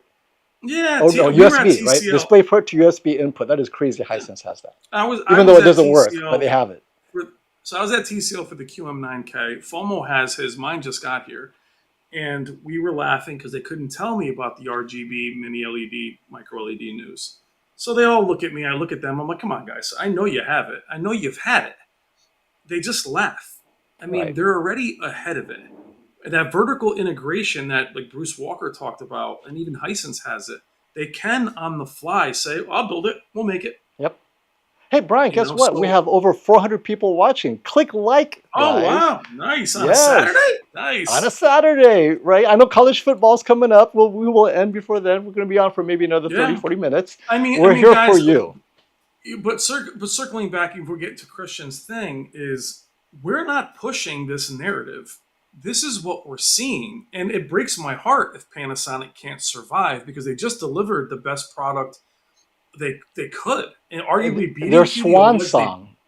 Their swan song TV is so good. And but you guys got wrapped up in a design. You got wrapped up in, guess what? It was too small. There was no 83. So it's proving my point. And then for 65, it was too small. Or, I'm sorry, too expensive. So even if you take Panasonic's sample size, it makes our argument for us. People are like, well, but this one costs Brian, $3,000. It's worse than that. I'll never buy Fire TV. Wait, literally one of the best TVs you can buy in 2025, and you're going to walk away because of Fire TV. You can't go out and get a, I don't know, Roku stick or Apple TV, right? Whatever. And people say, no, it's okay. I want my native OS. Because there's that amount of choice, guys. But I'm saying to you guys is that the other companies are providing the choice that's making you pause. Panasonic came back for 2 years. I have not spoken to them. I still have their TVs, but it is sad. They delivered that product. They spent the money, but like LG, they don't need to sell TVs. Yeah, LG they make more money. They make more money on ovens, was it battery? No, battery technology. No, they're getting out of appliances too. Yeah. They're getting out of all of that. They will limit it to industrial business to business. They're out of ovens. They're out of microwaves. They're like, you know what, guys? We make so much money on, rare earth mineral products, whether it's battery technology, energy, power plants. Yeah. You guys could have your freaking TV where everyone's sold. We make $20 and we got to sell $1 million to make $20 million. Well, and then FOMO too. Look, we're part of the problem, right? I saw some comments in here, the Dolby Vision on the Z90, like you took some random test that maybe showed dithering. We're giving you guys too much information. There's too much. You guys are too well educated. Where I think even the TV brands are like, forget this crap. It used to be either it was good or bad. It was all right. Now we're breaking it down like what you did with the QM9K. A lot of these companies, like LG's like, forget it. Forget it. In a year's time, they have to keep updating their TVs. A lot of them are saying it's just too much. It's too much. Nobody cares about updating a dishwasher. Nope. They're just going to, they just, it's easier business. TVs, we hold them at such a high standard, but nobody values them, and they're not worth anything. The margins on TVs versus, say, projectors, they're not close. You can give a deal on a projector. TVs, there's a reason why a Robert can't cut the price anymore. They're already down to the bone when it comes to also these cheaper models. It's a no-win race, so they're going to start bowing out of it. Yep. no surprise. And this takes us to the cost of making anything bigger than a 115. So Christian, thank you for the super chat. When will we see a 120 to 130 inch RGB mini LED? I think the real question is, when will we see a TV larger than 115? The answer is not in a long time. And this is partly from Vincent's video from maybe last year. He had an excellent interview with TCL. Hey, when are you going to come out with something larger than this 115 inch? And TCL explained it very clearly, which is there is a point where it is so big that the cost to keep it from flexing is so expensive that it has nothing to do with the technology anymore. It has everything to do with the doubling the price just so we can ship it without bending. And right now, we only have the technology and manufacturing for a stable 115 inch at that price. And that's why that's expensive. Going from 83 or 85 to 98 actually works okay. That's why the 98s are so inexpensive. Going from 98 to 115, all that additional premium is not technology. It's all building a very strong, robust, and then getting the box, right? How big is the box? What's the weight? Forget above 115. Right now, they're just struggling with 115 at that price. And this is why I think at 20,000, you're not paying 5,000 for better image quality. That's why they throw all those things in there. The DVLA or the BNO and the RGB and the 10,000 nits. That costs them nothing. What you're paying for the $5,000, $10,000 premium is the engineering, the extra materials, the aluminum, the titanium, God knows what, to keep this TV from falling apart in shipping before it even gets to your home. It's crazy. So we learned that when it came to us talking about maybe doing some kind of projects where they're like, look, we can't ship these around. Wherever we ship it, it has to live, right? But back to Christian's question. You guys are still just proving our point. These look at it. So here's Christian's he wants question. it bigger. He's like, forget the 110. So he's ready. So if I'm an OLED, for all you guys that are OLED guys, and we are OLED guys, Christian is over here going, look, that's great. What else you got that's bigger, right? So and notice Christian didn't say for under 10,000. No, I just want to know when is bigger coming. But if you're an OLED maker and you shift the whole production to 97, according to Christian, you're already obsolete. So, I mean, the point is the appetites of what has become common. Look, here is TCL with a 115 just last year. I did the QM8. That was the first one I'd ever seen in public FOMO, was a QM8 at Value Electronics. The TV on a low stand was 3 inches taller than me. And you guys are already saying, okay, what about that 120? What about that 150? Now you know why Valerian, Epson, and these lifestyle projectors are going to start eating TVs alive. You can wheel the freaking thing into your living room and do 300. So TVs, they're just going to meet, and people eventually are going to go, do I want a 500-pound TV that, remember, guys, it's also an eyesore. TVs are still an eyesore at 115 inches. Yes. Someone's going to go, you know what I want? I'll just put this projector on a wall and call it a day. So, but the point I'm trying to make is, at the same time, you want OLED to stay around when your appetite has already changed. You already want the walls that we had in the, there's just nowhere to win. Christian. I love this. I love this comment from Oz of Sweden. Thank you for the super chat. Good question, my friend. Let me understand this correctly. When you say OLED is superior in image quality to any RGB mini LED, do you mean the flagship OLEDs like the G5 or the entry level like the B5, the LG B5, is superior to any RGB mini LED? So let me tell you this, Oz, and you'll love this response. Exactly. The A90J, the Sony A90J, right? 4-year-old TV. That was one of my TV. One of my reference TVs from 4 years old, right? And 5 years old, maybe. The A90J was my reference TV back in 2021, 2020, whatever. And it was the king of TVs when it won. Its near shadow detail is superior to any RGB mini LED. Although the Bravia 9, not RGB mini LED, just regular mini LED, comes close it is still not as good as the A90J.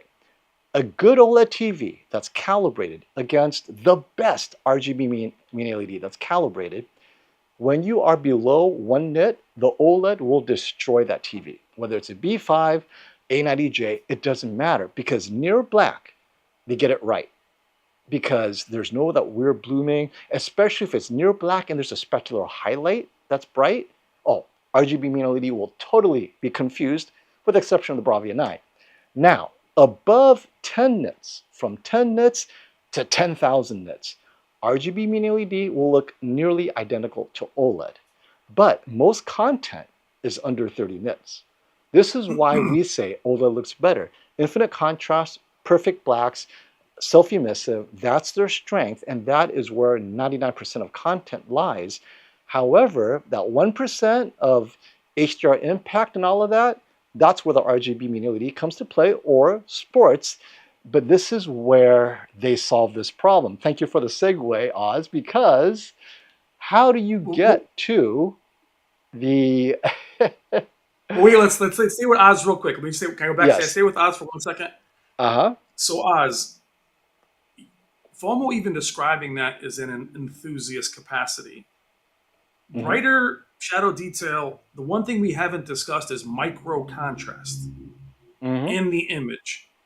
A B series, a C1, a CX, a C9, forget about it. Put a Bravia 9 next to it. Yes, the blooming shadow detail, but the textures within clothes, within hair, that micro contrast, only OLEDs can produce that. RGB can't. They're too close together.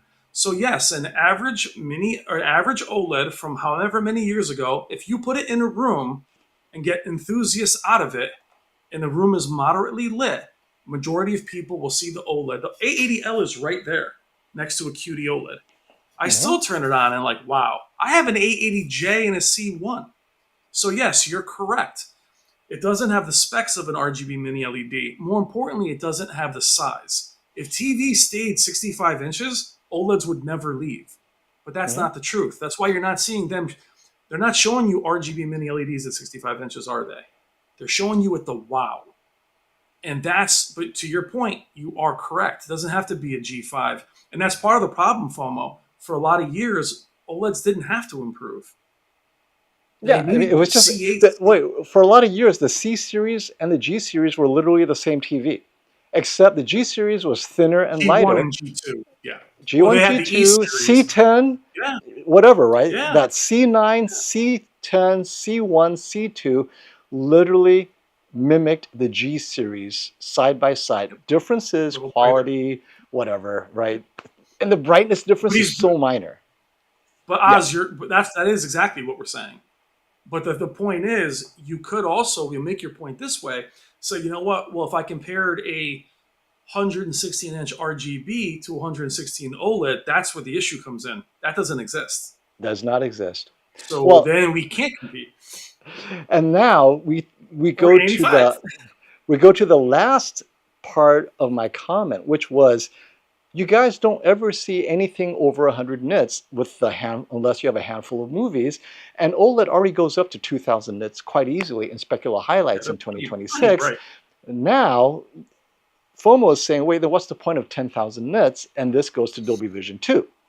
Dolby Vision 2, you guys see the specs. I had that video before, last week, I think, right? Dolby Vision or Dolby is saying, wait a minute, all these bright TVs and the content sucks. Sucks meaning there's no HDR impact.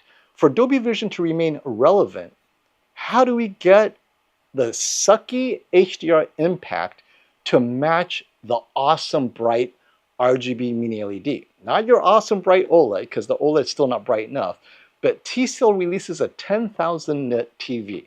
There's no 10,000 nit content. Well, what does Dolby Vision 2 do? It takes 100 nit content and it tone maps the other way, right? It matches the brightness of your TV. Now suddenly, Mad Max is not 4,000 nits, it's 10,000 nits. Superman is no longer 100 nits in its peak specular highlight. That peak highlight is now going to be 10,000 because it's going the other way. Your TV is going to upsample, upscale, upprocess the brightness to the power of the TV. This has never been possible before. Now, I know Samsung has done this before without Dolby Vision, and people accuse Samsung of being, was it inaccurate, too vibrant? Well, guess what? Now that Dolby Vision is doing it, it's legit. But clearly, you could toggle it on. Samsung's like, wait, we did this first, and you guys yell at us. Wait a second. But now that Dolby's done it, so that's the ultimate irony that Dolby Vision stuck it to Samsung by being Samsung. But you could toggle it on and off, obviously. So this goes to your point, Oz. Once Dolby Vision 2 releases, and I suspect it'll be officially released at CES, and then we'll see content and TVs probably in 2027. And then by 2028, everyone's going to be on the Dolby Vision 2, and then all the studios will release remastered versions in Dolby Vision 2, and suddenly they're going to make more money because suddenly everything is brighter, spectacular highlights, and then you guys will have to pay for it, sadly. But at the end of the day, Dolby Vision saw an opportunity. Wait, they hit 10,000 nits. They hit what we said would be the dream TV. Now we can give them that content. Yes, they said that 10 years later, they reversed their tone mapping, and we're here. So I love that Dolby Vision found a way to stay relevant. Now, Christian has a great follow-up, and we'll get to your other questions. I just got to get through all the super chats first. You guys are so great. OLED fans get offended when you recommend Mini LED over OLED, the same way Kaleidoscape owners in forums get so upset when you say a Plex server gets you 90% of the features for a fraction of the cost. And Christian, that goes back to my earlier comment. Those Plex guys, you better hold on to your ripping equipment, because once those ripping recorders are gone, you cannot replace them. So rip away, my friend, because they are not making any new ones. Anything that's in inventory now, buy it up. So I love Plex fans because it's an affordable way of doing Kaleidoscape, but you have to rip it. And if you don't rip it, you don't get it. And those disc players are not, I think whatever is out there is out there. They're not making any more because they make no money on them. But that's a really good point. And let me see. Oops. Here we go. All right, sorry. All right, next question. Michael McGahee. Have you guys considered adding UST reviews?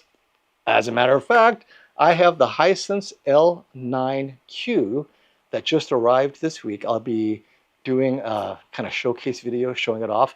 I currently am using a Hisense UX, or is it PX3 Pro? I love it, but I expect the L9Q to be that much better. So I will kind of give you my take on it. I like USTs because it gets me so much of the image quality of a mini LED TV without the inconvenience of carrying around a 120-inch TV. I mean, the thing is like, what, this big? And in a dim room, it's bright enough. Well, it's kind of washed out. In a dark room, it's perfect. In a dim room, it's kind of washed out. In a bright room, well, that's what it is. Even with a special screen, it's not good enough.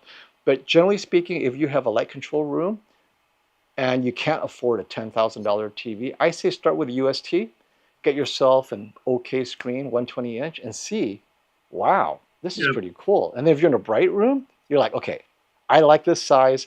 I'm going to get a TV for this bright room, because USTs cannot do bright rooms. But yeah, Brian, what's your experience with the USTs? The ultra short throw projectors. Yeah. I've done videos on them when they first came out. I'm not super interested in them, even though I have the screens. I like the long throw projectors more. Oh, like the the Valerian. Epsons and the Valerians, those lifestyle projectors. I got you. I feel like they have better performance. The pink that's on a lot of those short throws I struggle with. I mean, it shows up on camera.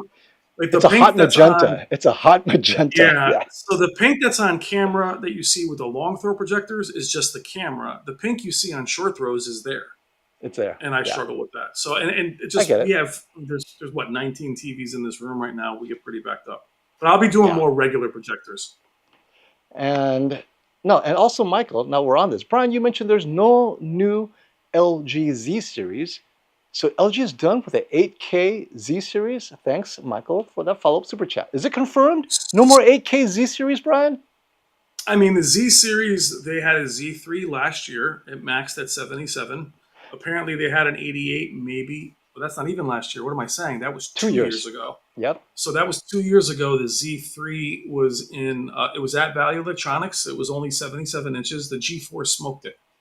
So there's just no reason to have it. The 88 is the perfect size. I mean, beautiful TV. It has a power supply with it that's literally massive. That might have been in certain regions only, but I don't see them moving. They've not told me that, but there's no plans to bring it forward. And look, Yeah. 8K guys is not selling. I mean, I highly doubt Samsung will keep going with 8K. Well, it's because people were expected 8K content. It never came. And so But I since it just never shot videos came, with 8K. I shot video just recently with the Q990F with 8K content. It's just not enough of a jump. And we thought that FOMO over 85, we needed 8K. That was what we were told. We no, now we see don't. 4K looks beautiful Yep, at looks those fine. sizes. Rave Damos. I was going to say Dave Ramos. You threw me off. Rave Damos. Hello, folks. What do you think 144 hertz will become common as 120 hertz is now? It is. Also, It is. happy Saturday. Thank you, Dave. Thank you, It Rave. is. Now, It here's is. what my comment is. 144 hertz is going to be commonplace in 2026. It's already commonplace today, but even more common at all price levels. But here's the problem. It's not the frequency, native frequency range, any of that. When you go mini LED, you're always going to have possibly ghosting motion issues because you have the LCD and the mini LED and the dimming zones, and they all have to stay synced. That's very tough at that speed. This is where, if you're a serious gamer that's above 120 hertz, you got to go with OLED. So an OLED, I know they're going to embrace 180 hertz at some point, right? I mean, it'll keep on going up, which is great. But LCD TVs, other than Xbox and Series X gaming, I say 120 hertz is fine for that crowd because you don't benefit from 144. You only introduce motion issues that aren't synced up properly. So you get weird ghosting artifacts. But yeah, it's already here, right? 144 hertz is on all the flagships from all the brand or higher. And next year, Other we're than at Sony, 165. So yeah, except for Sony. Oh, except for, yeah, and why is Sony yeah? doesn't care. And Yeah. and Sony, they know that the console gaming is enough, so they're good. And honestly, I do love the 165 on the G5. I love it. I love how smooth it is. I gamed at 8K 240. Or I'm sorry, 4K 240 on the 8K TV, and that didn't feel different than the 144. So the diminishing returns is Yep. at a certain point they're going to just stop. But yeah, it's Yeah. commonplace already on budget TVs. Forget about on high end ones.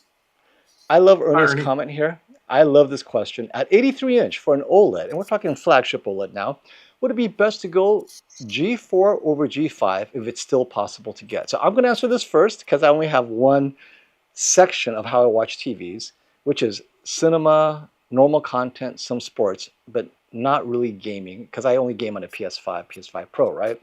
Yes, get the G4. I have the G5. I had the G4. The brightness punch in the G5 and the color saturation improvement is real. Is it worth the premium? The answer is absolutely not. No, because the content for me to show this difference is not content you watch. It's test content. It's Jennifer Gala. It's certain movies other Gaming. than Yeah. sports. But that's why I'm going to leave that to you. I don't know the Yeah. difference in gaming. And the G5 in sports, full screen has slightly better contrast and is slightly brighter. Not enough for me to pay the premium. And lastly, you're going to notice the issues near black that the G5 struggles with. You're going to notice the Dolby Vision issues near black that the G5 struggles with, the They're banding and the just perfect. processing. So what you'll notice, the G4 will do better. Now, gaming, I'm going to kick over to Brian. I Yeah. Either one's fine for me for gaming. We saw the comparison; it was close enough, but that was just Xbox Series X or PS5 gaming. Brian, your thoughts on Ernie? If G5 costs a little bit more, go with the G4, the G5. Well, the G4, like a lot of other manufacturers' TVs last year's, is definitely more refined. I mean, it's as close to perfect as an LG TV is going to get. So if you want a completely finished TV, the G4 is a can't miss. I mean, it's excellent. It's bright, 144 hertz gaming. The G5 has more of that pop. I notice it more in gaming. I think it looks great. I love the 165, but if you want a more, especially with Dolby Vision, it's still too dark on the G5. The filmmaker mode is too dark in Dolby Vision. I do not know why.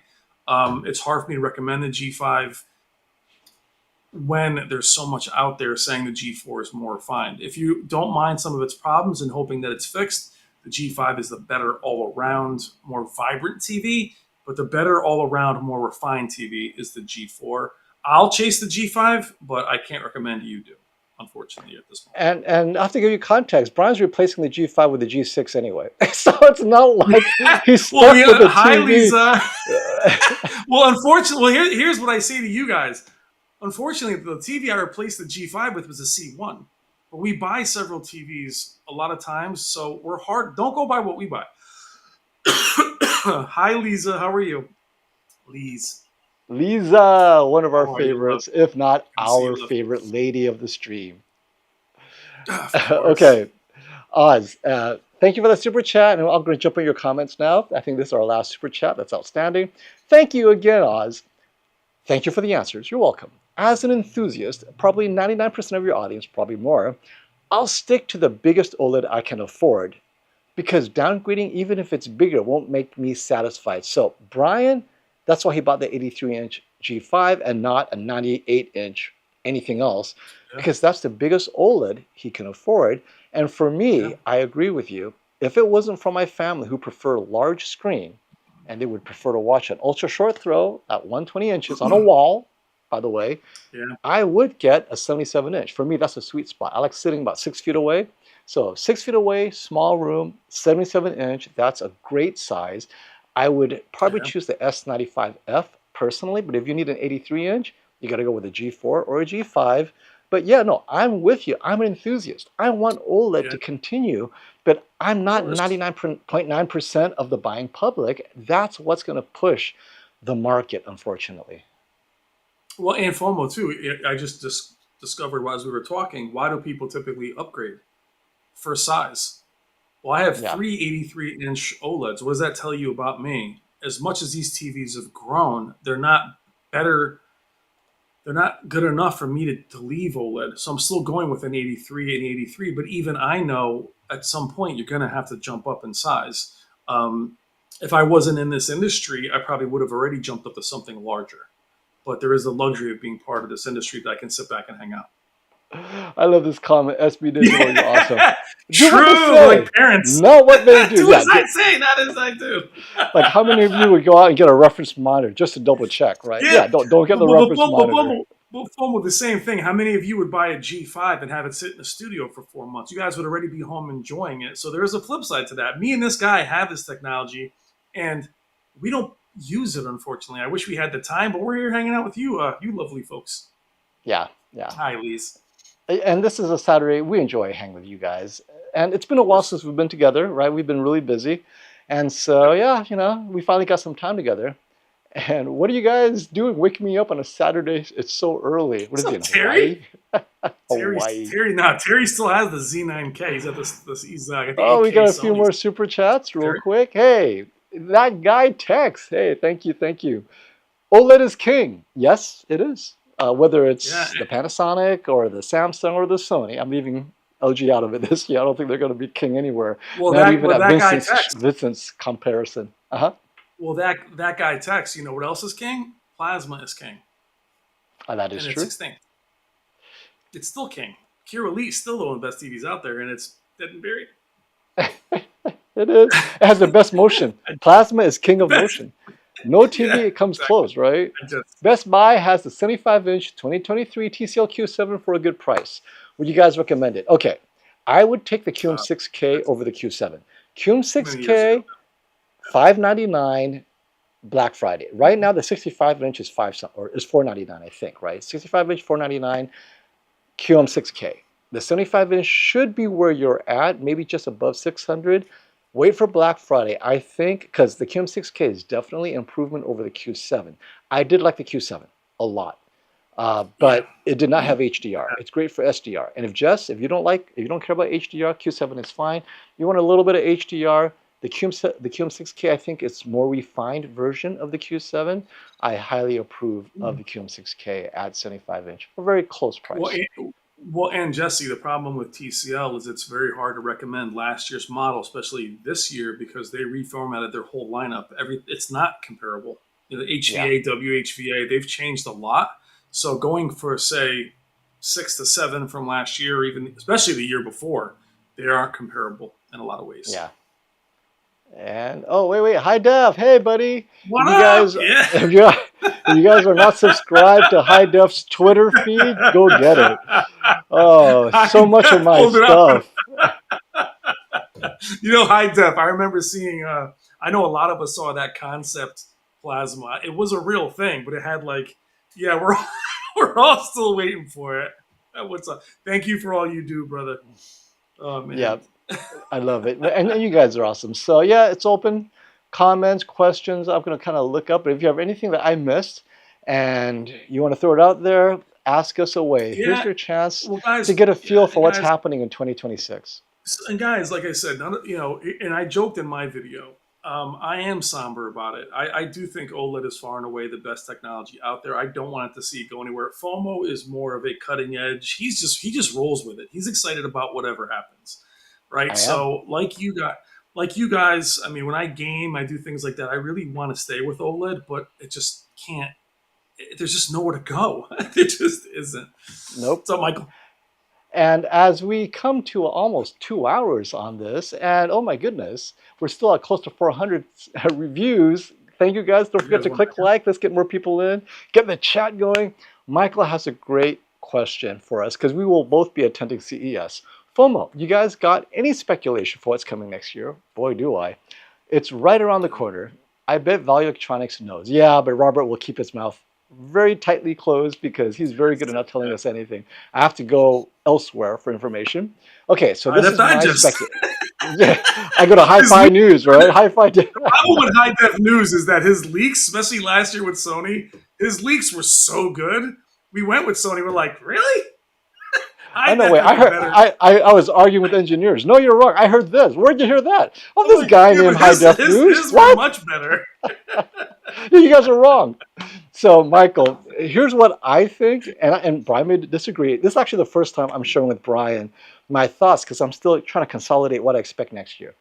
I thought I was ahead of the curve by predicting RGB Mini LED will be the thing, but rather than waiting until next year, everyone's like, you know what? FOMO's already talking about this, just throw it all out there. And so they did. Everyone is throwing. Normally, everyone holds close to the vest this time of the year, and then at CES, they throw it out. But what changed the game is Sony putting out little information bits here and there, and then Hisense and TCL having these late releases of high technology, not like entry-level stuff. And so everyone's like, you know what? Forget CES. Let's just throw everything out there, and that CES will give you a closer look. So with that in mind, let me predict what I think is coming next year that is not necessarily leaked per se. And I'm going to talk about LG because no one's talking about LG. And the LG is not even in my list. I don't know for a fact, but I'm very certain LG Electronics right now has a crisis team that is putting together an RGB Mini LED TV. They're going to rush it out the door, and it's going to be a huge size. It's only going to come in one size, 98-inch, maybe 85. 500 inches. Yeah. Come on, do 500. Because they would literally be the only brand without an RGB LED technology. And that would be disastrous for them. They have to be even in the conversation. Just even if they don't sell it, they have to have something at CES.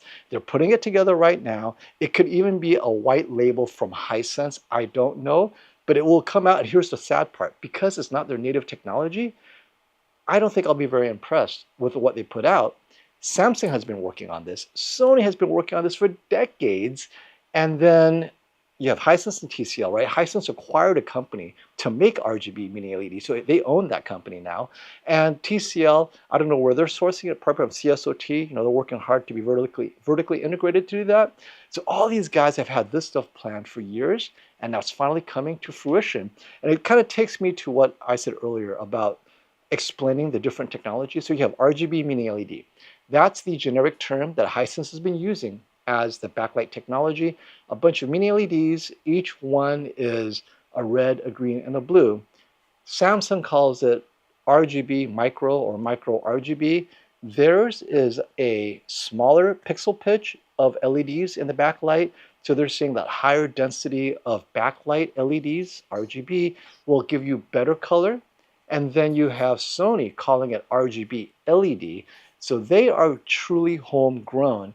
Samsung is sourcing it from either TCL or Hisense. TCL or Hisense is making their own. Sony is the only one that actually developed this technology themselves as well. They were the first on board to do this back in the 2000s. They've been working on this, right? Late 90s, early 2000s, but they never told anyone. But now that everyone's releasing this technology, like, okay, fine, this is what we've been working on. We're calling it RGB LED, but it's very focused on being tightly intertwined with their software. So Brian and I are very excited to see how well Sony controls the issues that will be out there. And I'll tell you the issue right now. And this is not being spoken about. You guys are very used to mini LED TVs, right? Whether it's Hisense, TCL, Sony, doesn't matter. Those are all mini LED. What they all have in common is they use quantum dots. Quantum dot backlight eliminates red ghosting because the color red is has a higher decay time. So when it decays, it takes longer to decay. And so without quantum dots, red ghosting happens, or if there's not enough quantum dots. So a TV that has enough quantum dots as part of its backlight layer eliminates all that ghosting. All the decay times match up and sync. None of these RGB mini LED TVs have quantum dots anymore because it's not compatible with RGB mini LED, the way they build it. There is no quantum dot layer in the backlight. Sony may be able to control that because it's so tightly timed with its software, right? They're making each transistor timed in a certain way. Everyone else is taking off the shelf, putting it together, and then throwing a software on top. They may not know that this decay is going to be reintroduced. You're going to get red ghosting again, and we will definitely see it if it's there in gaming. So Brian will be playing a lot of games with a lot of red hair moving about, right? Horizon West, that redhead, right? So you tell me. Go ahead. Oh, you have to hang out with. You have to hang out with that team with the quantum dot layer that we saw at CES last year. What Yeah, was it? yeah, that's what I found out, right? The Nanosys Yeah, team showed me yeah. why quantum dots so So, awesome. Yep. so we're going into my thoughts for CES because we have different thoughts. Is what were the storylines for last year? And they don't really matter this year. The big storyline last year was 83-inch S90 whatever QD-OLED. That didn't come out. And FOMO and I have talked off camera that the releases of TVs like the QM9K, the X11K, the micro RGBs, I think the manufacturers are very tired of being stuck with these yearly releases. And Hmm. they've showed, especially, I mean, TCL's TV just got here. This time a couple of years ago, we were so far done with new TVs. The Bravia 5 just got here. Yeah. Sony's telling you they don't want to be stuck with these. So I don't think you're going to see much. I think you'll see continued, like, for example, I can't see TCL releasing a bunch of brand new models. I think they may carry some of them over. I think Sony has showed a lot of these other manufacturers it's okay to let your TVs carry over and then have, what do we call it, FOMO, your crown jewel be the one that you'll see next year. Now to LG, where I do feel bad for LG is they've had beautiful micro LEDs as long as everybody else. We see them every year. They're there. It's Yeah. basically like a magnet on a wall. It's beautiful. So I am hoping that they don't have to throw something together, that they have something already. I'm I hoping. just don't Yeah. think that's going to be the case because one, a G6 will not move the needle at all. It won't. And why were we excited about the G5 FOMO? They were going into a new technology. Yeah. And But Panasonic's the but what did one we that, say? What did we say about first gen? Be very careful. That's yes, first but gen. Panasonic was the one that said what it was. If Yeah. LG let us know that it was the whatever, right? So we don't have those storylines. One thing that is sure for me anyway is that TCL and Hisense are leading the way. Samsung will have their event is going to be in a different space, at least for us this year, where we'll be able to show where we're going to be able to show you guys. So they're going to show you, but we've seen it from Samsung. It's mostly been more lifestyle things, AI. That's where they're going. So I expect less wow. And then I think in a few years, you won't even see TVs at CES the same way. I think it'll just all blend together. That's unfortunate too. Now, Kivankli has a great question comment that we actually addressed 2 years ago. FOMO, what does LG need to do with the C model, the C lineup, C5, C6, to make them relevant again? They are clearly lacking now when compared to the G models, which wasn't the case in the past. Introduce MLA on the C model. So this is exactly what we addressed 2 years ago. 2 years ago, when I saw size was becoming the trend, I immediately said, okay, LG is in trouble. They need to make the C series, their mass produced TV, perform nearly like the G series. Basically, take MLA, put it on the C series instead of the, well, what we got was the G5, but not knowing about the Tandem OLED, I was really hoping that the C5 would be an inexpensive MLA, right? Yep, that MLA was our hope. C5 at 144, give the G5 165. Even 120, Yep. I would have been fine with. MLA C5, 120 hertz, everything else, right? Basically outperform the G4 on a C5, but give G5 something special, maybe better audio, DTSX, I don't care. Just give them something that makes it slightly better so you could charge, and the 5-year warranty on the G5, Yeah. and drop the price on the C series, and then the B series, drop the price even further because it doesn't have the MLA. Instead, they give us an all-new technology that didn't move the needle that much for most people and left the C series unchanged. So what do they need to do moving forward? Well, MLA, they've shelved indefinitely. I don't know if they're ever going to bring it back, but the C series needs to be Tandem OLED primary RGB because, quote unquote, it's actually cheaper to make than MLA.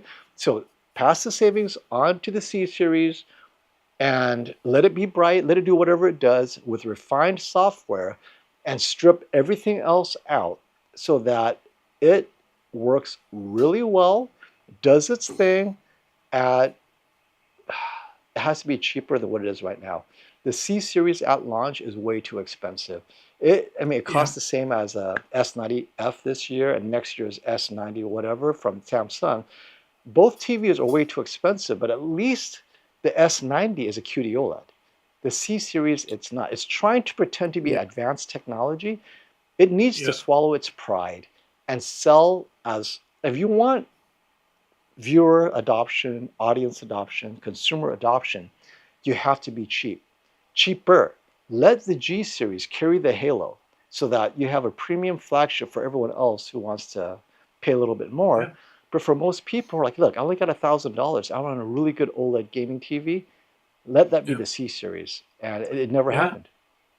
Well, and FOMO, we talked about it with LG, is really not sending out review samples to reviewers other than the written media. That's a big thing. No B series to anybody, which is one of our favorites.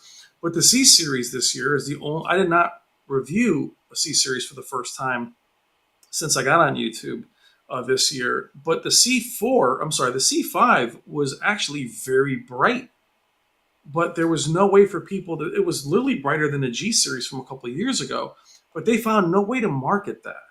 Yeah. Pixel booster and throttling the brightness is not enough. Had they said, MLA C4 and a RGB tandem G5 or whatever, G5 C5, you would have given you something. But QD-OLED is QD-OLED all the way down.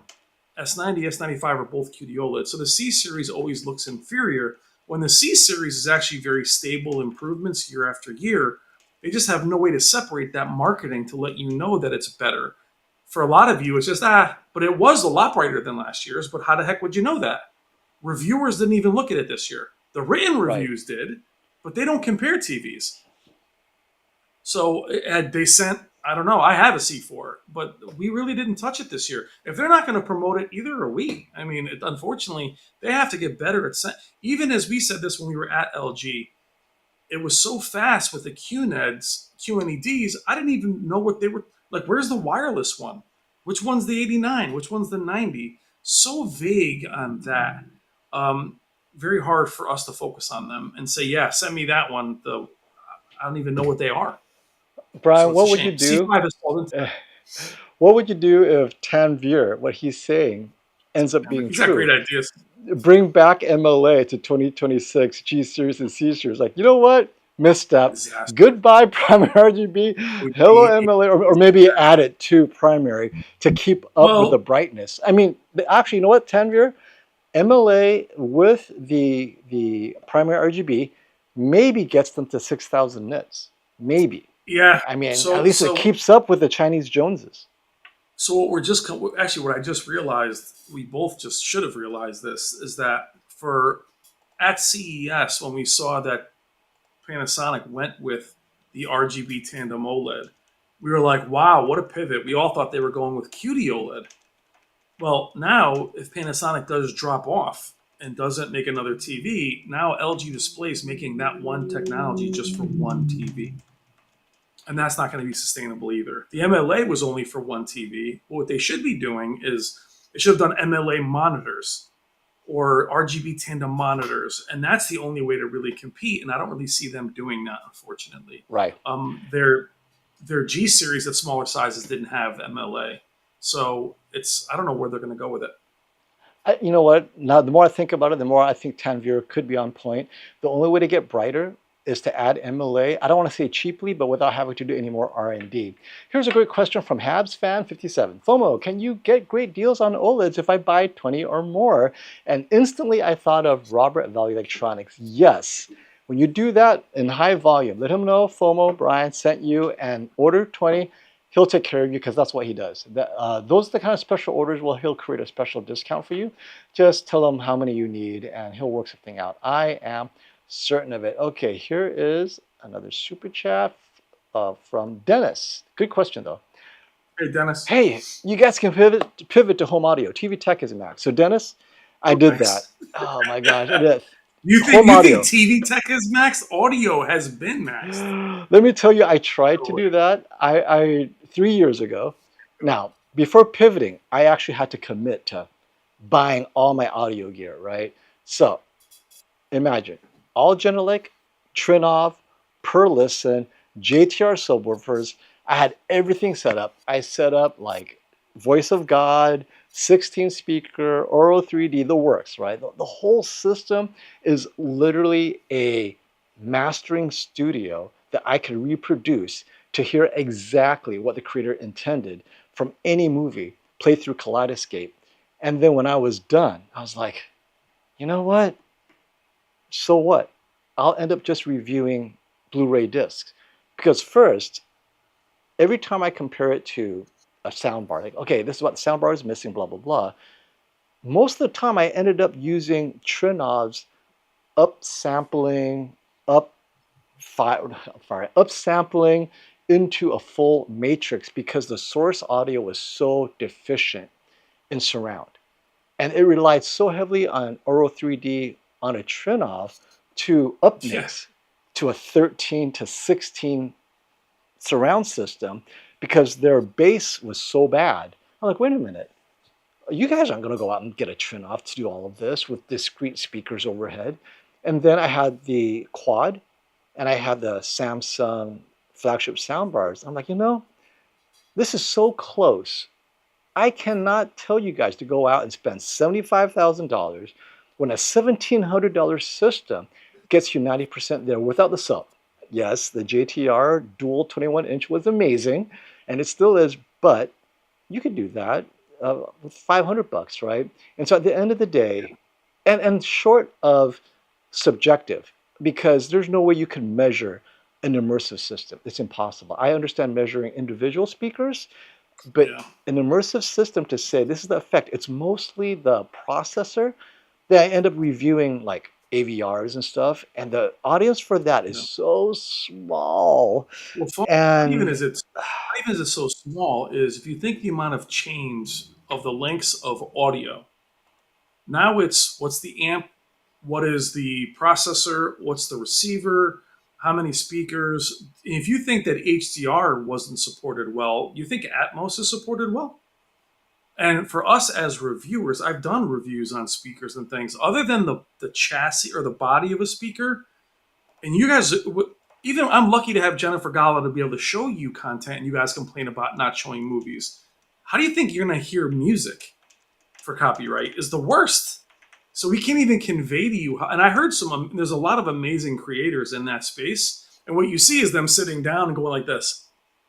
You can't convey sound over YouTube anyway. So, Yeah, and I you have can't. separate, I have the Polk Legends behind me. The fact is, it's really hard for us to convey that over YouTube. And you guys even say what we see on screen can't convey what you see.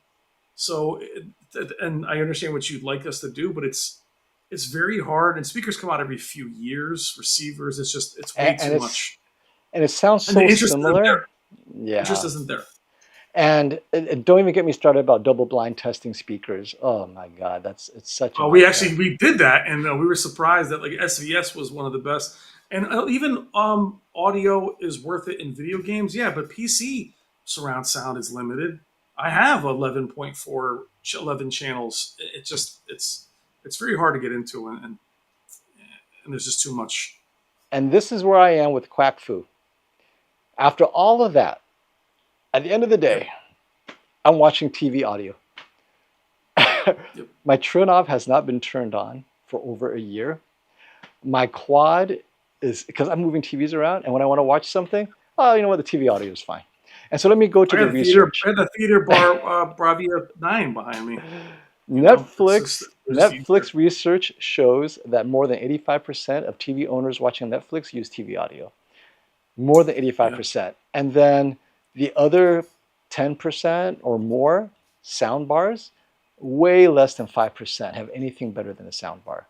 And so that's definitely a niche market. And Quack Fu has a full receiver setup, and consider going soundbar just for the footprint. I'll tell you right now, Sony Quad, very neat. No, I don't like the ugly soundbar, by the way. I love the Quad.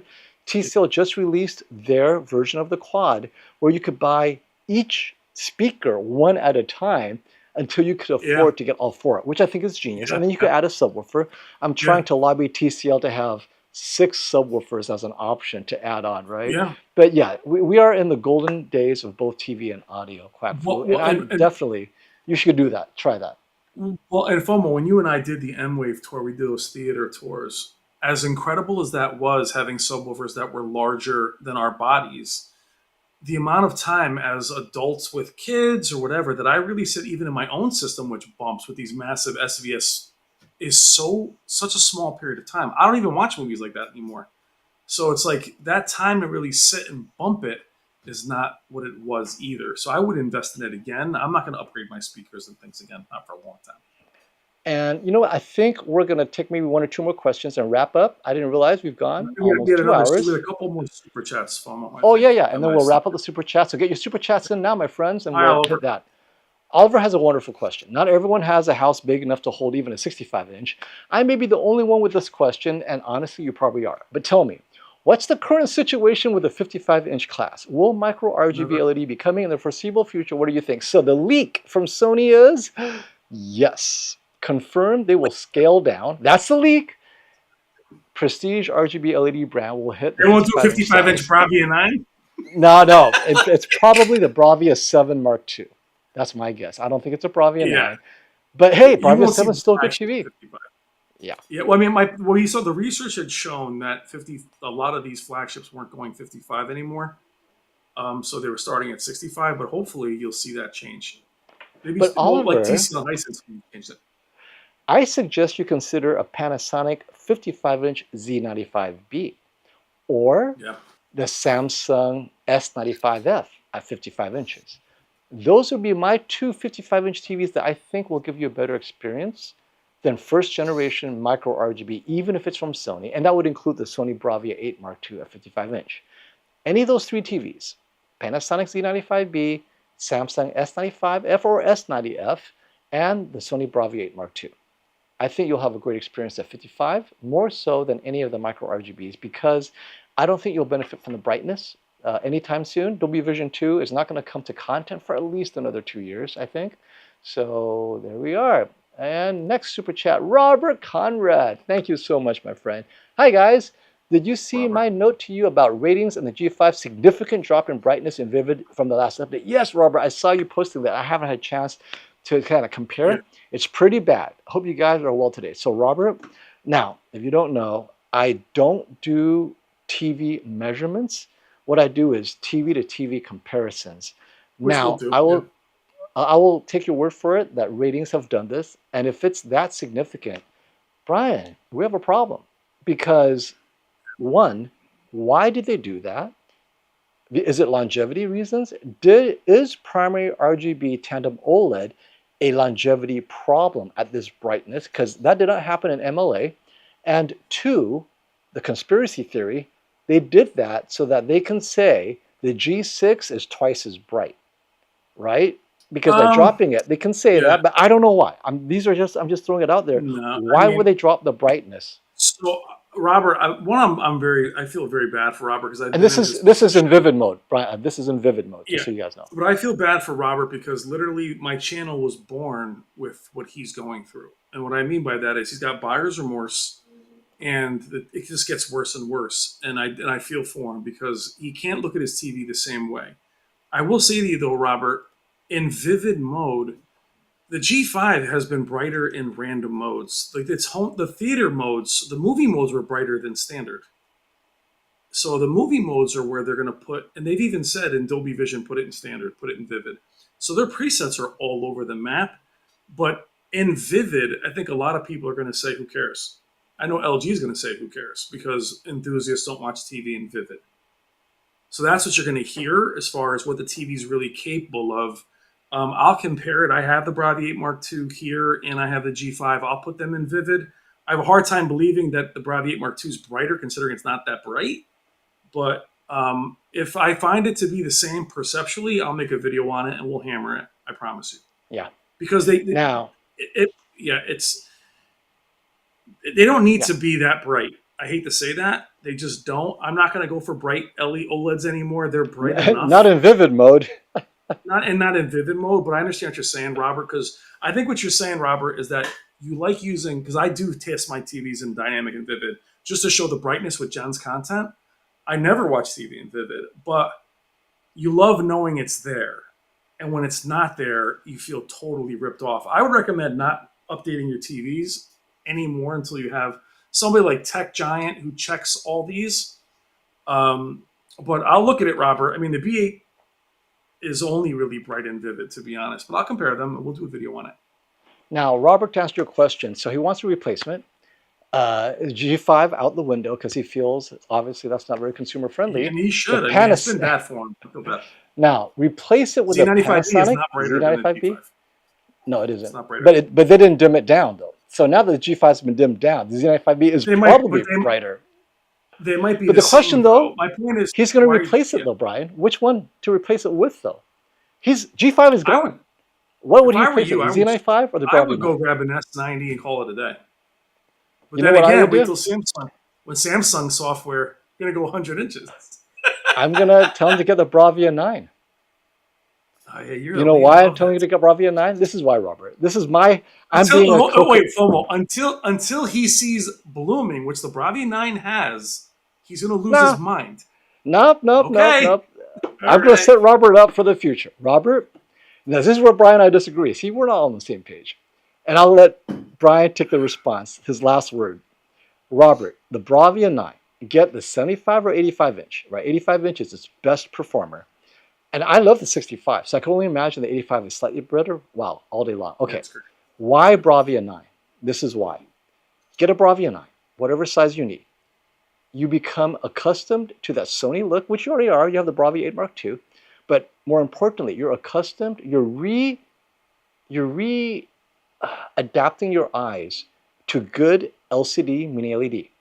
I'm getting you ready for Sony RGB LED because your next upgrade will be the Sony RGB LED. Now, it will be an improvement from the Bravia 9 to Sony RGB LED in 3 years when the 100-inch becomes affordable. I'm setting you up for that because now you're like, you know what? I like the Sony look. I'm okay with LCD. I'm back in the game. In 3 years, the Bravia 9, or in this case, till 2026 models come out. Wait till 2027 when the Bravia 9 Mark II comes out and you're staying in the family. You already got the Bravia 8 Mark II. I'm keeping you in the family. As much as I like the Panasonic Z95B, I get the feeling you do not use an Apple TV. You don't use a Chromecast. If you don't do any of that, the Fire TV will annoy the hell out of you. It doesn't become image Yeah. quality, it becomes quality of life. If you use an Yeah. Apple TV, Panasonic Z95B is a good TV. But if you don't, then you're used to the Sony. It's snappy. I like the Bravia 9. That's my response to Robert. Brian, what is your suggestion? Yeah, I think the blooming's going to make you crazy because you're going from no blooming to any blooming unless you're going to jump from, I don't know what size you have either, Robert. If you have a 65 inch and you want to jump to 85, but it's very hard to recommend going from an elite OLED, even a flawed one, to a mini LED of any kind. FOMO's, he's so funny. He's like, I'm just grooming you, getting you ready. Oh, I'm that's getting you terrible. nice and I'm getting you I'm nice and grooming you. relaxed. I'm getting you Oh, what ready, a baby, great. to spend 20 grand in 3 years. Yeah, 77. Yeah, so if you like the G5, I'm telling you right now, the minute you see blooming, you're going to be on here losing your mind about blooming. But go ahead, man, take this advice. Well, if you're in a dark room, yes, I think you might see it. If you're in a bright room, I don't think you will. But you know what? I think this is a great way to end it. I'm going to check for any more. Oh, no, hold on. Oh, You know Getty, what he would be literally great? just joined us, right? But I You think know we could what? end Oh, it here now. he goes. What's up? You know what would be great, Robert? And I would love to be able to recommend this to you, but I can't because Samsung wouldn't let me know. Would be the 83-inch S95F, which I promise you is probably a beast, but no one's going to review it. No one's going to open a $6,000 TV without them confirming it's an RGB. So I can't even recommend you. You can try it and then maybe bring it back, rock that. But I can't recommend going from that to a he's getting you ready. Just relax. It's going to And be then okay. I know people are like, by the end, I knew it. FOMO's grooming us for RGB LED. Yeah, just relax. The guy, and that's funny that Getty came in. Getty came in at the right time because that's when FOMO started changing Wait. his Can I narrative. say, I got to give Getty Getty, played the stock I market. have to give Getty his flowers. Hell yeah, When he made Hisense money buying a TV. when Hisense That's first different. launched its first ever 100-inch TV, U8 was the U8K. No, U8. Wait, was the it U8K? U8G, U8 something, and It was the Getty's U8K. like, it was so cheap, like it was Black Friday double sale. He's like, I don't care, I'm in. I've never seen such a large TV. I'm in, It was and 100 inches. he's never gotten out, folks. He is the first adopter 2 years ago of the largest TV Hisense made of that year. He bought in at what, 4 grand, and then he got a price adjustment to 3 grand, two What's grand. that By the dude end, adjusted? I think it was like $1,000. I mean, No, Getty, my dude, man, bro, Getty, Kenny my was coming man. on. Bro, Kenny was coming on because we were live streaming a lot that period of time. He was like, hey, I just, I don't know if he was returning it, but he was in the return window. So he kept getting these adjustments. He was like $500, $1,000. In the end, he like made money. But there is one question I want to address here. I think YouTube guy said something about the X11K. Where is it? YouTube all day long. Hi, Which one? Lisa. Lisa, you remember that? He was like he was playing the stock market. He's some Bernie Madoff. Um, YouTube all day had a question about the X11K. Why don't here it is? Okay. No, I'm sorry. It was Longo, and I don't understand why the LLONGU about the X11K. He goes, I don't understand why the reviewers like FOMO or Brian don't ask for the X11K, even though TCL says it's last year's technology. I can address that. I have Okay. requested it. And I have gotten approval. They will send it to me. The problem is I have their entire lineup. So they will not send me another TV until I send these back. And I'll So tell you. Go ahead. the reason why they didn't really say like here you should, I think because it's very confusing. It's a very specific TV that is for movie enthusiasts. So it doesn't have the crisp glow. It doesn't have the WHVA. It doesn't have a lot of It doesn't have the the features. 23-bit backlight, and that's why Yes. I will not review it. It doesn't have the 23-bit backlight. To Yeah. me, that defines 2025. I can't do it. Yeah. So guys, what I'm gonna do is once I'm done with these, I was hoping to have the whole lineup, which I kind of have. But once I send back, shout out to the crew at TCL. They're trying to get it for me. because right now I would have their whole line. I'm not going to keep them, but I wanted the X11 here to compare it to the QM9K. But they will Yeah. send it once I send the other TVs back. So I did request it. I will have it.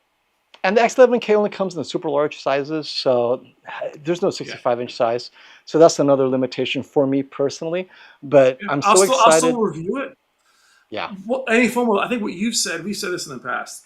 Even if it does kill it, it's hard to recommend because then you're going to say, well, hey, how come it's not a WHVA? How come it doesn't have this back? Then you're going to say to us, well, how could you recommend this to me if these cheaper TVs have these other features? So it's really a lose-lose for a reviewer, which I don't care. Yeah. I'll still check it out. Yeah. I think it's interesting. Well, agreed. Yeah, we haven't done one in a while, at least. Hey, it's been such a fun live stream. Let's do. Yay! Well, you can wait to. Thank you, everyone, for joining the live stream. And until next time, enjoy your weekend, enjoy college football, enjoy tomorrow's NFL game. Stop the FOMO, my friends.